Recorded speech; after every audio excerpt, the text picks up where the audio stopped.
श्रीमान् वेङ्कटनाथार्यः कवितार्किककेसरी वेदान्ताचार्यवर्यो मे सन्निधत्तां सदा हृदि ज्ञानानन्दमयं देवं निर्मलस्फटिकाकृतिम् आधारं सर्वविद्यानां हयग्रीवमुपास्महे विशुद्धविज्ञानघनस्वरूपं विज्ञानविश्रानुणबद्धदीक्षं दयानिधिं देहभृतां शरण्यं देवं हयग्रीवमहं प्रपद्ये विशेषवित्पारिषदेषु नाथ विदग्धगोष्ठीसमराङ्गनेषु जिगीषतो मे कवितार्किकेन्द्रान् जिह्वाग्रसिंहासनमभ्युपेयाः वन्दे लक्ष्मीहयग्रीवं गुरो मे मार्गदर्शकं येनापक्वमतिर्नूनं किञ्चिद्भूता हि संस्कृता अच्युतसम्प्रदायान् मां च्युतं मुकुन्द मे गुरो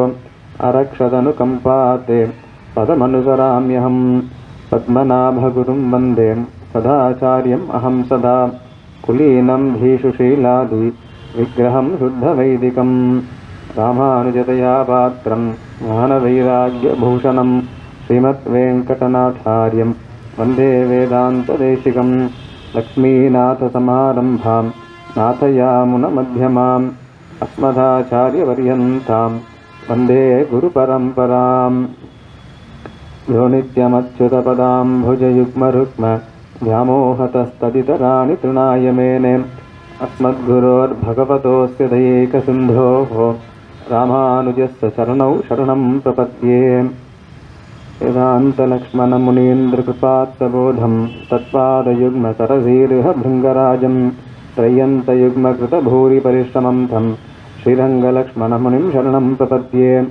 श्रीमद्वेदान्तरामानुजयति कृपया रङ्गिनीनस्तभारं तत्सम्प्राप्तागमान् तद्वितयमनुगणं तथा पूर्णमग्र्यं श्रेष्ठश्रीरङ्गरामानुजमुनिकरुणालब्धमोक्षाश्रमं तं तत्स्वस्थं श्रीवराहं यतिवरमनघं देशिकं संश्रयामि वेदान्तदेशिकयतीन्द्रकटाक्षलब्धत्रय्यन्तसारमनवद्यगुणं बुधाग्र्यं नारायणाध्येतिधुर्यकृपाभिषिक्तं श्रीरङ्गनाथयतिशेखरमाश्रयामः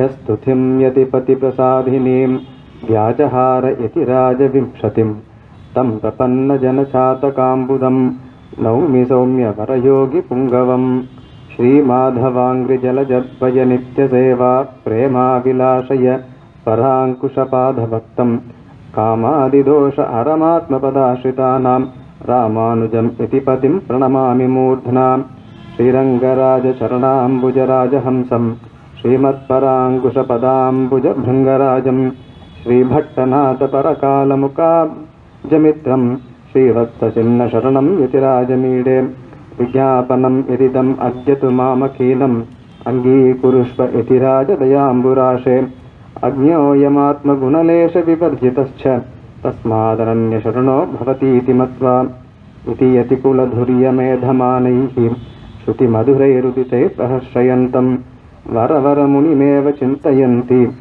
मतिर्यमेति निरत्ययं प्रसादम्. இந்த ஸ்துதியானது வரவரமுனி ஸ்ரீ வரவரமுனின் என்று போற்றப்படக்கூடிய மணவாள மாமணி சாதிச்சது யதிராஜ விம்சதின்ற கிரந்தத்தில் இருக்கக்கூடிய சில பத்தியங்கள். பாஷ்யக்காரரை பற்றி அவர் சாதிச்சது எப்படி யதிராஜ சப்தத்திய சுவாமி தேசிகன் அருளி செய்தார், அது மாதிரி யதிராஜ விம்சதி சாதிச்சிருக்கார். அதில் இருக்கக்கூடிய சில பத்தியங்களை அடியன் விஞ்ஞாபனம் பண்ணேன். எல்லாருக்கும் நமஸ்காரம். நமஸ்சர்வேபியா. எங்கள் வாத்தியார் சொல்வார், உபன்யாசம்னு சொன்னால் கதை சொல்கிறது. ஏன் அப்படி சொல்லணும்னு கேட்டால்,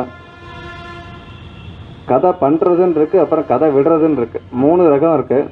கதை சொல்கிறது ஒன்று, கதை பண்ணுறது, கதை விடுறதுன்னுவர். நிச்சயமாக கடைசி 2 பண்ணக்கூடாது. கதை சொல்லலான்வர். ஆனால் சொல்கிற கதையானது கொஞ்சம் பிராமணிக்கமாக இருக்கணும். ஏன்னா நேற்று ஒருத்தர் ஃபீட்பேக் கொடுத்தார், என்ன வெறும் ஸ்லோகமாக வாசிச்சுட்டு இருக்க உபன்யாசத்தில் அப்படின்னார். எங்களுக்கு பாடம் சொல்லி தான் பழக்கம். பாடம் சொல்கிறதுனா கையில் புஸ்தகம் இருக்கும், 4 வார்த்தை படிச்சுட்டு அர்த்தம் சொல்கிறது. அப்போ தான் அது பிராமணிக்கமாகவும் இருக்கும். இன்னொன்று, அடியேன் உபன்யாசத்தில் ஒன்றும் விஷயம் இல்லைன்னா கூட அந்த பத்தியங்களை கேட்டால் ஒரு புண்ணியம்தான், சொல்கிற அடியனுக்கு ஒரு புண்ணியம்தான். ஆக மொத்தம் இன்றைக்கி என்ன தெரியுதுன்ற ரீதியில் பார்க்கச்சே அட்லீஸ்ட் அந்த புண்ணியமான கிடைக்கிறது. அதுக்காக தான் அடியன் பத்தியங்களை வாசித்து அர்த்தத்தை சொல்லிட்டு இருக்கேன்.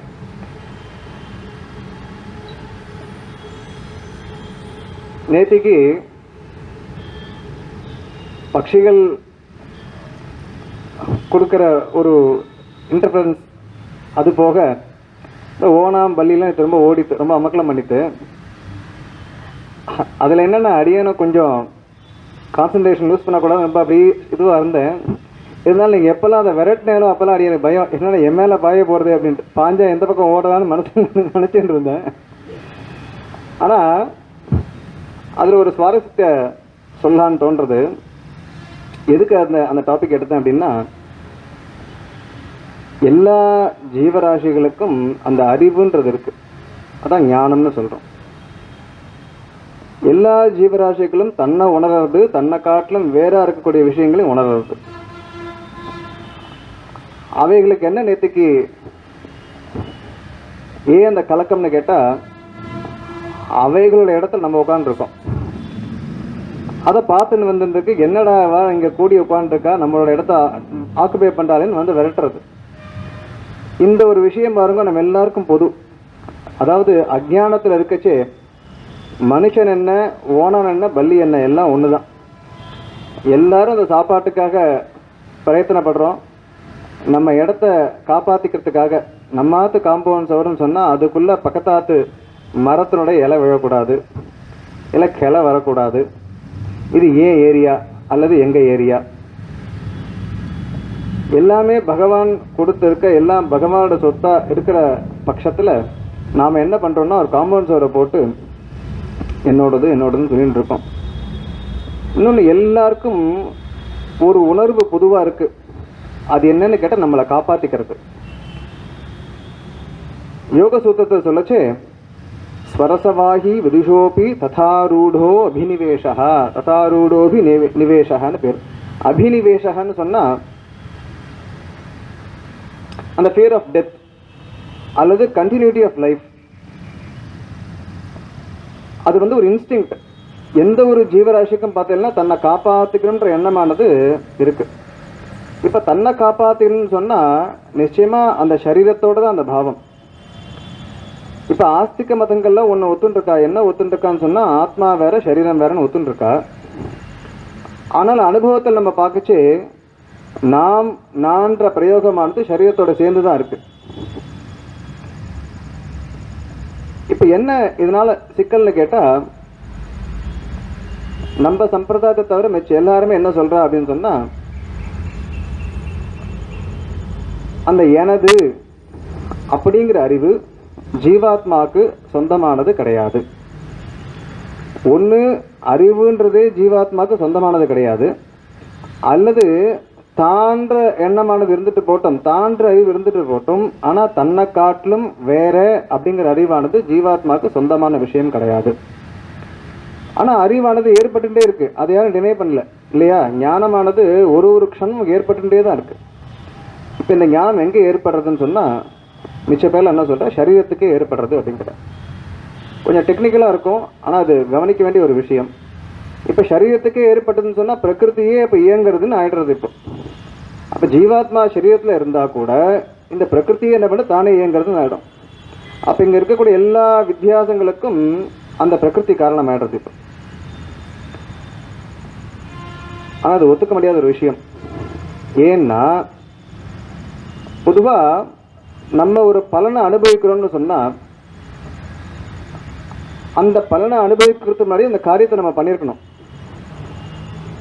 அந்த காரியத்தை பண்றதுக்கு ஒரு அறிவு வேணும். அதாவது இதுதான் சொல்லச்சு, ஞாத்திருத்துவம், கர்த்திருத்துவம், போக்திருத்துவம்னு டெக்னிக்கலாக சொல்லுவாள். ஒன்றும் இல்லை, சிம்பிளாக என்னன்னு கேட்டால், நான் ஒரு சுகத்தையோ துக்கத்தையோ அனுபவிச்சிருந்தேங்கன்னு சொன்னால் நம்ம என்ன சொல்கிறோம், எல்லாம் கர்மா அப்படிங்கிறோம். அப்போ கர்மானா அதை நான் முன்னாடி பண்ணியிருக்கேன், எப்பயோ பண்ணது. அப்போ எப்பயோ ஒரு காரியத்தை பண்ணுறதுக்கு அறிவு வேணும். இப்போ சில பேர் என்ன பண்ணுறா, ஞாத்திருத்துவத்தை ஒத்துக்கிறா, ஆனால் கர்த்தத்துவம் கிடையாது, போக்திருத்துவம் கிடையாதுன்றா. அல்லது போக்திருத்தத்தை ஒத்துக்கிறா, அறிந்து கொள்ளும் தன்மை இல்லை, செய்கிற தன்மை இல்லைங்கிறா. இப்போ இதெல்லாம் முரண்பாடுகள். ஏன்னா அப்படி எந்த ஒரு சிருஷ்டியும் இருக்காது. ஒருத்தர் பண்ணுறார், ஒருத்தர் பலனை அனுபவிக்கிறான்னு சொன்னால் எப்படி ஒத்துக்க முடியாது விஷயத்தை. நம்மளே வச்சனம் சொல்கிறோம், தாயும் பிள்ளையாக இருந்தாலும் வாயும் வயிறு வேறன்னு சொல்கிறோம். அப்போ டிஃபரன்சஸ் அவ்வளோ இருக்க, அந்த டிஃபரன்சஸ்லாம் நம்ம எங்கேயோ கொண்டு போய் ஆக்டிவ் பண்ண முடியாது. ஆகையினால் நம்ம சம்பிரதாயத்தில் ஞாத்ருத்வம், கர்த்திருவம், போக்திருத்துவம் இந்த 3 ஜீவாத்மாவுக்கு தான் உண்டு, தவிர சரீரத்துக்கு கிடையாது. அதாவது ஜீவாத்மாவுக்கு அறியும் தன்மை உண்டு, ஒரு காரியத்தை பண்ணக்கூடிய தன்மை உண்டு, அந்த காரியத்தினால வரக்கூடிய பலனை அனுபவிக்கக்கூடிய தன்மையும் நிச்சயமாக உண்டு. ஆனால் என்னன்னு கேட்டால் அது பகவத் அதீனமாக இருந்துருக்கு. நமக்கு சுவாதந்திரம் கிடையாது, லிமிட்டேஷன்ஸ் இருக்குது. அதே மாதிரி பிரகிருத்தினுடைய ஒரு லிமிட்டேஷன்ஸும் இருக்குது. ஏன்னா இந்த சரீரத்தை மிஞ்சி நம்மளால் ஒன்றும் காரியம் பண்ண முடியாது. இதுக்கு என்ன சக்தி இருக்கோ அதை கொண்டு தான் நம்ம காரியம் பண்ண முடியும். அதுவே பாதி நேரம் நம்மளால் சரீரத்தை நியமிக்க முடியல, நம்ம நினைக்கிறோம், ஆனால் சரீரம் இயங்க மாட்டேன்றது. அப்போ இந்த கர்த்திருவமானது எல்லாமே லிமிட்டடாக இருக்குது. அவ்வளோதானே ஒழிய இந்த தர்மபூத்த ஞானம்ன்ற ஒரு விஷயத்தை ஒத்துண்டு ஜீவாத்மாவுக்கு 3 விஷயங்களும் உண்டு. அது வெறும் ஞானஸ்வரூபம் கிடையாது, அதுக்கு பிற விஷயங்களை அறிந்து கொள்ளும் தன்மை இருக்குது. அந்த தன்மையினாலேயே அதுக்கு காரியம் பண்ணக்கூடிய ஒரு சக்தியும் இருக்குது. அந்த காரியம் பண்ணுறதுனாலேயே அந்த காரியத்தினால் வரக்கூடிய பலனை அனுபவிக்கக்கூடிய அந்த அந்த தன்மையும் உண்டு. இது எல்லா ஜீவராசிகளிடத்துலையும் பார்க்கலாம். நம்ம அறிவுன்றது உண்டார விஷயம் இல்லை, உள்ளுக்குள்ளேருந்து வரக்கூடிய விஷயம். அது ஒரு அந்த உணர்வுன்றத பிரத்யட்சமாக பார்க்கலாம். இந்த சைல்டு ஸ்பெஷலிஸ்ட்லாம் இருப்பா, அந்த காலத்து சைல்டு ஸ்பெஷலிஸ்ட்லாம் என்ன பண்ணுவான்னு கேட்டால், ஒரு குழந்தைய முதல்ல கொண்டு போய் காமிச்சோம்னா அப்படி காலை பிடிச்சி தூக்குவா, குழந்தைய தலைக்கே அப்படி தொங்க விடுவா. முதல்ல ஏன் தொங்க விடுறான்னா அந்த ரிஃப்ளெக்ஸ் இருக்கான்னு முதல்ல பார்க்குறா, அந்த அறிவானது ஒழுங்காக செயல்படுறதா. ஆனால் எல்லா குழந்தைக்கும் அப்போ அந்த பயமானது இருக்குது. அது ஏன் பயப்படுறது? முதல்ல அம்மா வயிற்றுலேருந்து வெளில வந்த உடனே ஒரு பயம், அதுக்கு உள்ள சௌகரியமாக இருந்தது, வெளில வந்த உடனே கண்டிஷன் சரியில்லைன்னு தெரிகிறது. அதே மாதிரி டாக்டர் எதுக்கு இந்த பரீட்சை பண்றாருன்னா மூளை சரியாக இயங்குறதான்னு பார்க்குறது. அப்போ இது யாரும் சொல்லித்தரது இல்லையே, நீ பயப்படுன்னு குழந்தைக்கு சொல்லித்தருமான்னு அந்த உணர்வு உள்ளுக்குள்ளே இருக்குது. அப்போ உள்ளுக்குள்ளே இருக்கக்கூடியதான் வெளில வருமே தவிர வெளிலேருந்து எல்லா விஷயத்தையும் உள்ளே போகிறது இல்லை. லௌகிகமான ஞானம் ஏற்படுறது வேற, அதுக்கப்புறமா இந்திரியங்கள் வருது போகிறது. ஆனால் இதுதான் இந்த இந்த இதெல்லாம் பார்த்தா நம்ம சம்பிரதாயத்தோட மட்டும்தான் ஒட்டி போகிறது. என்ன ஆக மொத்தம் பார்த்தோம்னா, ஒரு ஜீவாத்மாவுக்கு தன்னை அறிந்து கொள்ளும் ஞானமும் உண்டு, தன்னை தவிர பிற விஷயங்களையும் அறிந்து கொள்ளும் ஞானம் உண்டு. அந்த ஞானத்தினால அது ஒரு கர்மாவை பண்ணுறது, அந்த கர்மாவனால ஒரு பலன் வருது, அந்த பலனை அது அனுபவிக்கிறது. அப்போ தான் பிரம்மத்து மேலே கூடிய தோஷமானது போகும். சில பேர் சொல்கிறா எல்லாம் தெய்வமே பண்ணுறது, நாம் ஒன்றும் பண்ணலை, அதுவும் தப்பு. எல்லாம் நானே பண்ணுறேன், அதுவும் தப்பு. இந்த ரெண்டுக்கும் நடுவில் தான் எங்கேயும் இருக்குது. தெய்வம் எதையோ பண்ண வைக்கிறது நம்ம பண்ணிட்டு இருக்கோம். ஆஃபீஸ் மாதிரி தான், விசிஷ்டாத்வைதத்துக்கும் ஒரு ஆஃபீஸ்க்கும் நிறைய ஒரு ரிலேஷன், ஒரு கட்டுரை எழுதலாம். நமக்கு அங்கங்கே ஒரு லிமிடெட் பவர் கொடுக்குறாங்க. ஒரு பொசிஷன் இருந்தால் ஒரு லிமிடெட் பவர், அது மாதிரி தான் அதுவும் அந்தந்த ஜென்மாக்கு ஏற்ற மாதிரி இருக்குது. இது நம்ம ஒரு தெரிஞ்சுக்க வேண்டிய சமாச்சாரம், அதுக்காக இதை சொன்னேன். இப்போ நம்ம உபன்யாசத்துக்கு போகலாம், யதிராஜ வைபவத்தை அனுபவிக்கலாம்.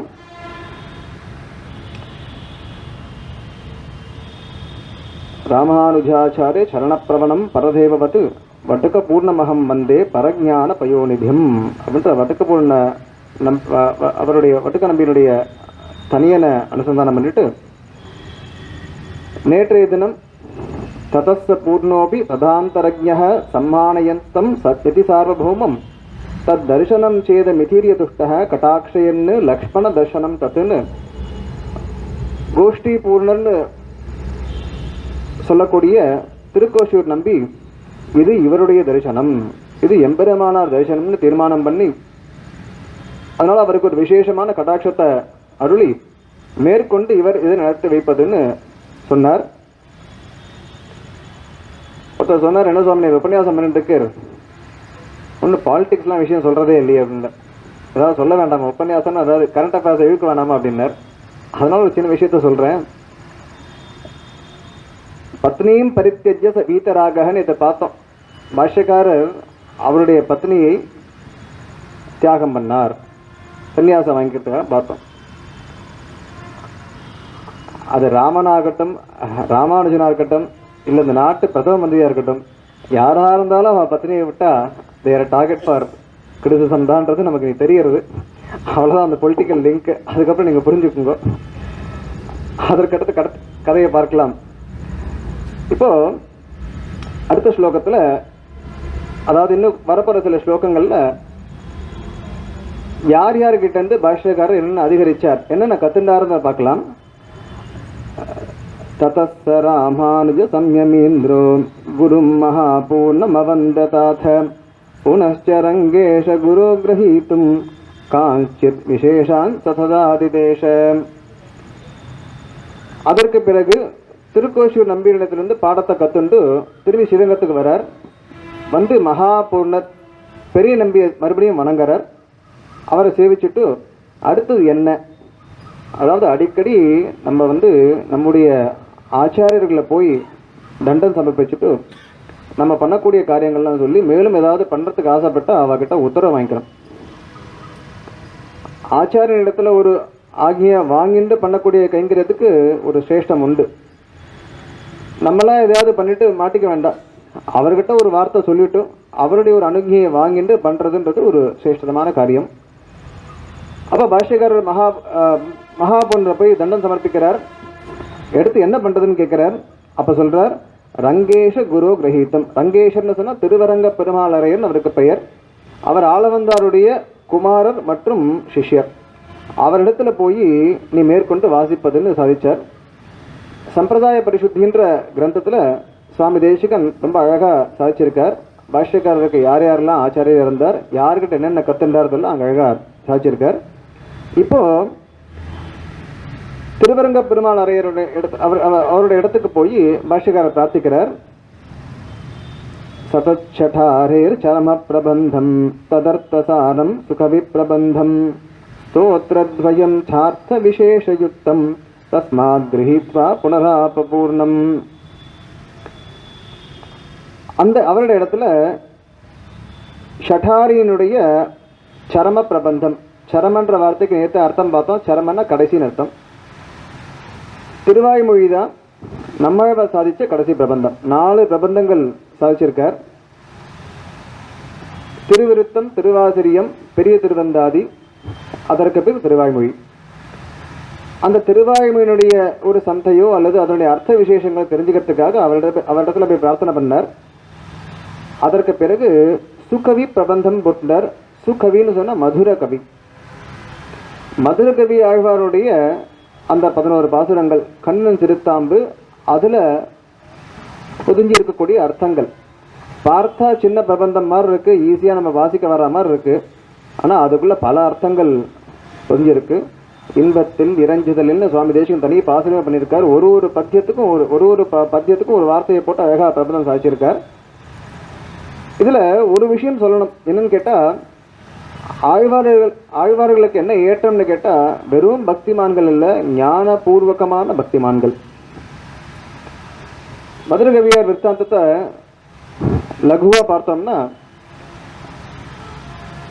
கண்ணன் தன்னுடைய விபவ அவதாரத்தில் இருந்தப்பவே அவர் அவதரித்தவர். அப்போ வடநாட்டு யாத்திரைக்கு போகிறார். போனால் அங்கே அவரை ஒரு ஜோதியானது கவர்ந்து இழுக்கிறது. அது தெற்கு பக்கத்தில். அதை பின்தொடர்ந்து வந்தால் அது திருக்கோகூர்னு சொல்லக்கூடிய ஆழ்வார்த்தினரில் அந்த ஜோதியானது அங்கே கொண்டு விடுறத வர. அப்போ ஒரு புளிய மரம் இருக்குது. புளிய மரத்துக்கு நம்ம ஆழ்வார் ஒரு யோக தசையில் இருக்கார். இவருக்கும் ஒரு ஆச்சாரியனை தேடின்னு இருக்கார். சில சமயம் சிஷ்யர்களும் ஆச்சாரியரை பரீட்சை பண்ணி பார்க்கலாம். சில சமயம் சரணாகதி பண்ணிக்க போகிறவா கூட அந்த சரணாகதி கொடுக்க போகிறவால பரீட்சை பண்ணி பார்க்கலாம். சுக்ரீவன் பண்ணி பார்த்தான். சுக்ரீவனுக்கு ராமனிடத்தில் சந்தேகம். ஏன்னா வாலி அவன் க்ளோஸில் பார்த்துருக்கான், வாலிக்கிட்ட அடி வாங்கியிருக்கான். அவனுக்கு தெரியும் வாலி எவ்வளோ பலசாலின்னு சொல்லிட்டு. இந்த ராமனுக்கு சக்தி இருக்கா இல்லையான்னு சந்தேகம் அவனுக்கு. அப்போ என்ன பண்ணுறான், வாலி துந்துபின்ற அரக்கனை கொண்டுட்டு அவனுடைய சரீரத்தை தூக்கி அடிக்கிறான். அது பல யோஜனைகள் தாண்டி போய் ஒரு ரிஷியினுடைய ஆசிரமத்தில் போய் உயருது. அப்போ அதெல்லாம் சொல்லி சுக்ரீவன் சொல்கிறான், அந்த ஆசிரமத்தில் போய் இருந்து இதுதான் துந்துபினுடைய காயம், இதை வாலி ரொம்ப அனாயாசமாக தூக்கி அடித்தான்னு சொன்னப்ப அப்போ பாதாங்குஷ்டன்னு சுவாமி தேசிகன் சாதிக்கிறது அழகா. ராமன் என்ன பண்ணான்னா அவர் கட்டவரலால் இடதுகால் கட்டவரலால் தள்ளி விட்டப்ப அது எங்கேயோ போய் விழுந்ததுன்னு உடனே யோசிச்சான். வாலி இந்த துந்துபியை கொன்னப்ப துந்துபியினுடைய சரீரத்தில் மாம்சம் ரத்தம் எல்லாம் இருந்தது. அப்போ அது கனமாக இருந்தது. இப்போ எல்லாம் வத்தி போச்சு, வெறும் எலும்பு கூடு தான் இருக்குது. எலும்பு கூடு ஒன்றும் பெரிய வெயிட் இல்லையே அப்படின்னு நினச்சான். உடனே எடுத்து பார்த்தா அங்கே இருக்கு பாரு மரம் இருக்கு, இந்த மரத்தை வாலி வந்து அனாயாசமாக உடைச்சிடுவான்னு. ஒரு மரம் என்ன 7 மரத்தை அடிக்கிறேன்னு லைனாக இருந்த 7 மரத்தை ஒரே அம்பினால் அடித்தார். அந்த அம்பும் எங்கேயவங்கெல்லாம் போய் திருப்பி வந்தது. அப்போ விஸ்வாசம் ஏற்பட்டதான் அவனுக்கு. அந்த மாதிரி சில பேருக்கு அந்த அதிர்ஷ்டம் இருக்குது, பெருமாளை போய் பரீட்சை பண்ணி பார்த்து சரணாகதி பண்ணிக்கிறதுக்கு. அது மாதிரி மதுரகவி என்ன பண்ணுறார், ஒரு கொஸ்டின் போடுறார். அந்த கொஸ்டின் என்னன்னு கேட்டால் டெக்னிக்கல் அப்படின்னு சொல்கிறாமா இல்லையா, ரொம்ப டெக்னிக்கலாக இருக்குல்ல, தலைக்கு மேலே போகிறது. அது மாதிரி டெக்னிக்கலாக கேட்குறார். செத்ததன் வயிற்றில் சிறியது பிறந்தால் எத்தை தின்று எங்கே கிடக்கும்னார். ஒன்றுமே புரியல, என்ன சுவாமி இது, செத்ததன் வயிற்றில் சிறியது பிறந்தால்னா அது கீதையில் அந்த அர்த்தமானது இருக்கு. 2வது அத்தியாயத்தில் கண்ணன் அர்ஜுனனுக்கு உபதேசத்தை ஆரம்பிக்கச்சே சொல்றார், கதாசூன் அகதாசும்ச நானு சோச்சந்தி பண்டிதாக. கதாசு அகதாசுன்னு சொல்றார். அசுன்ற சொல்லுக்கு பிராணன் அர்த்தம். அப்ப கத அசு தான் கதாசுன்னு ஆறுது. கதாசுக்கு என்ன அர்த்தம்னா எதில் பிராணனானது இல்லையோ, அதாவது எது இறந்ததோ அதான் அச்சித், அதான் பிரகிருதி, அது செற்றதுன்னு அர்த்தம். அது இறந்ததுக்கு என்ன தாத்பரியம் கேட்டால் அதுக்கு ஒரு டெக்னிக்கலாக டெஃபினேஷன் கேட்டால் அது பிராணன் இல்லாதது. அகதாசுன்னு சொன்னால் எதனிடத்தில் பிராணன் இருக்கோ, அது எது ஜீவிச்சிருக்கோ அது எதுன்னு கேட்டால் ஆத்மா. அப்போ பண்டிதர்கள் சரீரத்தை பற்றியும் கவலைப்படுறதில்லை, ஞானிகள் ஆத்மாவை பற்றியும் கவலைப்படுறதில்லைன்னு. புரியலையே, ஏதாவது ஒன்றை பற்றி கவலைப்படுற மாதிரி இருக்கணும், 2த்தை பற்றி கவலைப்படுறதில்லைன்னா. ஏன்னா இந்த சரீரமானது நம்ம எவ்வளவு பாதுகாத்தாலும் அழிய போகிற விஷயம்தான். ஆத்மாவானது எவ்வளோ அலட்சியமாக இருந்தாலும் அழியாத வஸ்து. இதை தெரிஞ்சவா ஞானிகள், ஆத்மானா அழியாதது, சரீரம்னா அழியக்கூடியது. அதனால் அவளுக்கு 2த்தை பற்றி விசாரம் இல்லைன்னு சொன்னார். இப்போ அதை தான் மதுரகவி ஆழ்வார் செற்றதில் வயிற்றில்னு போட்டுனார். இப்போ இந்த சரீரமானது ஆஸ் குட் அஸ் டெட், நம்ம இருக்கிற வரைக்கும் தான் அது ஏதோ ஜீவிச்சுட்டு இருக்க மாதிரி தோன்றது. அப்போ செற்றதன் வயிற்றில் சிறியது பிறந்தால்னு போட்டுட்டார். சிறியதுன்னு சொன்னால் ஜீவாத்மா. அடியேன் சிறிய ஞானத்துன்னு ஆழ்வார் சொல்கிறதுக்கு தாத்பரியம் கேட்டால், ஸ்வரூப ஞானத்தை அவரை பொறுத்தவரைக்கும் ஸ்வரூப ஞானம், நம்மளை பொறுத்தவரைக்கும் சுபாவ ஞானம் வச்சுக்கலாம். அப்போ ஸ்வரூப ஞானமும் ரொம்ப சின்னது, அதான் சிறிய ஞானத்துன்னு ஜீவாத்மாக்கு பெயர். எத்தை தின்று எங்கே கிடக்குன்னு சொன்னால் அந்த சரீரமானது என்னென்ன கர்மாவெல்லாம் அதை கொண்டு பண்ணுறோமோ அப்போ அந்த பலன்களை அனுபவிக்கிறது தான் அந்த சரீரமே. சரீரம் எதுக்காக கொடுக்கப்பட்டிருக்கு கேட்டால் அது பகவத் ஆராதனத்துக்காக கொடுக்கப்பட்டது. இது ஒரு நமக்கு ஒரு மீன்ஸ். இது என்ன மீன்ஸ்னா இது ஒரு வழி. சரீரம் இல்லாட்டி ஒரு காரியம் பண்ண முடியாது. சரீரம் மாத்தியம் கழு தர்ம சாதனம் சொன்னா காளிதாசன். இந்த சரீரத்தை கொடுத்த பர்பஸே என்னன்னு கேட்டால் தர்ம காரியம் பண்ணுறது தான். அதுலேயும் சரணாகதி தர்மத்தை அனுஷ்டிக்கிறது நம்ம சம்பிரதாயத்தில் வச்சுட்டு இருக்கோம். ஆனால் என்ன ஆயிண்டுக்குன்னு கேட்டால் அந்த சரீரத்தில் பல லேயர்ஸ் இருக்குது. அன்னமயம் இருக்குது, பிராணமயம் இருக்குது, மனோமயம் இருக்குது, விஞ்ஞானமயம் இருக்குது, அப்புறம் ஆனந்தமயம் லேயர்ஸ்லாம் இருக்குது. அன்ஃபார்ச்சுனேட்லி நம்மளோட ஃபோக்கஸ்லாம் அன்னமயத்திலே இருக்குது. நம்மனா உங்களை சேர்த்துக்காதீங்க, நான் அடியனை மட்டும் சொல்கிறேன். அன்னமயம்னா அந்த ஃபுட் லேயர் இருக்குது பாருங்கள், அதில் தான் நம்ம ஃபோக்கஸ்லாம் இருக்குது. மத்தியானம் என்ன சாப்பிட்லாம், ராத்திரி என்ன சாப்பிட்லாம், காத்தால என்ன சாப்பிட்லாம், ஏன்னா இதுக்கு பசிக்கும். இதுக்கு பசிக்கிறது, எனக்கு பசிக்கிறது தான் சொல்கிறோம் நம்ம. இன்றைக்கும் ஞானிகள்லாம் இருக்கா, இந்த சரீரத்துக்கு ஏதோ ஒன்று போடணும் அப்படின்னு பேசுகிறவா இருக்கா. இதுக்குன்ற எதுக்குன்னு அந்த சரீரத்தை சொல்லிட்டு இருக்கா. நம்மளை பார்த்துக்கு எனக்கு பசிக்கிறதுன்னு சொல்லிட்டு. இந்த சரீரம் எதுக்கு கொடுக்கப்பட்டதுன்னு கேட்டால் தர்ம காரியத்தை பண்ணுறதுக்காக. அதில் நிச்சயமான ஒரு உணர்வு நமக்கு வேணும். அதுவும் முக்கியமாக நம்ம பாரிபாஷிகமாக சொல்கிறதா இருந்தால் கைங்கரியம் பண்ணுறதுக்காக தான் அந்த சரீரமே இருக்குது. ஆனால் அதை ரட்சிக்க வேண்டியது நம்மளோட கடமை. நம்மக்கிட்ட ஒரு வண்டியோ அல்லது ஒரு வஸ்துவோ இருந்தால் அதை மெயின்டைன் பண்ணி ஆகணும். மெயின்டைன் பண்ணலாம் வஸ்து பழக போய்டுறது, அப்புறம் அது உபயோகத்துக்கு ஆகாது. அது மாதிரி இந்த சரீரத்தை நம்ம மெயின்டைன் பண்ணி ஆகணும். எதுக்குன்னு கேட்டால் மறுபடியும் அந்த கைங்கரியத்தில் ஈடுபடுறதுக்காக. ஸோ அதை ரட்சிக்கக்கூடிய ஒரு தர்மம் நம்மக்கிட்ட இருக்குது. சில பேருக்கு திடீர்னு சந்தேகம் வருது, பிரபத்தி பண்ணிட்டா மருந்து மாத்திரலாம் சாப்பிடலாமா அப்படின்னு, அப்படியே விட்டுடலாமான்னு. அப்படியெல்லாம் பகவான் நம்மளை இருக்க சொல்லவே இல்லை. இப்படி பாசிட்டிவாக நினைப்போம். மருந்து மாத்திரை சாப்பிட்டு தெம்பா இருப்போமே, இன்னும் இந்த கைங்கரியம் பண்ணுவோமே, அவ்வளோதானே, அப்படி நினச்சிப்போம் எல்லாத்தையுமே. அந்த எண்ணமானவன் நமக்கு வேணும். அப்போ ஆழ்வார் அதுக்கு பதில் சொல்றார், அத்தை தென்று அங்கேயே கிடக்கும். ஞானம் வராத வரைக்கும் அந்த ஜீவாத்மா ஆனது அந்த சரீரத்திலேயே இருந்துட்டு இருக்கும். அந்நாள் நீ தந்த ஆக்கையின் வழி உழல்வேன்னு ஆழ்வார். சிருஷ்டியும் போது ஒரு சரீரத்தை கொடுக்குறான் இல்லையா, அதுதான் பீனிங் சரீரம். அதுலேருந்து நம்ம என்ன இருக்குன்னா மறுபடியும் அதுல இருந்து புண்ணிய பாபங்களுக்கு ஏற்ற மாதிரி அடுத்த சரீரம் கிடைச்சிட்டே இருக்கு. அதான் ஆக்கையின் வழி உழல்வேன்னு தவிச்சார். அப்படிப்பட்ட மதுரகவியினுடைய அந்த பிரபந்தம், மேலும் ஷடகோபருடைய அந்த திருவாய்மை பிரபந்தத்தினுடைய அர்த்தங்கள் எல்லாம் அங்கே போய் சுவாமி அதிகரிக்கிறார். அதற்கு பிறகு புனர்நியுக்த குரோர் யதீஷः மாலாதராச்சாரிய வராத் சுமேதாः ஷடாரி சூக்தே பரகால சூக்தேः அர்த்தம் சஹஸ்ரஸ்ய ச சோப்யக்ருண்ணாத். மாலாதரன் சொல்லக்கூடிய திருமாலையாண்டான், திருமாலையாண்டான் பக்கலிலேன்னு எடுக்கிறார் பங்கி சுவாமி.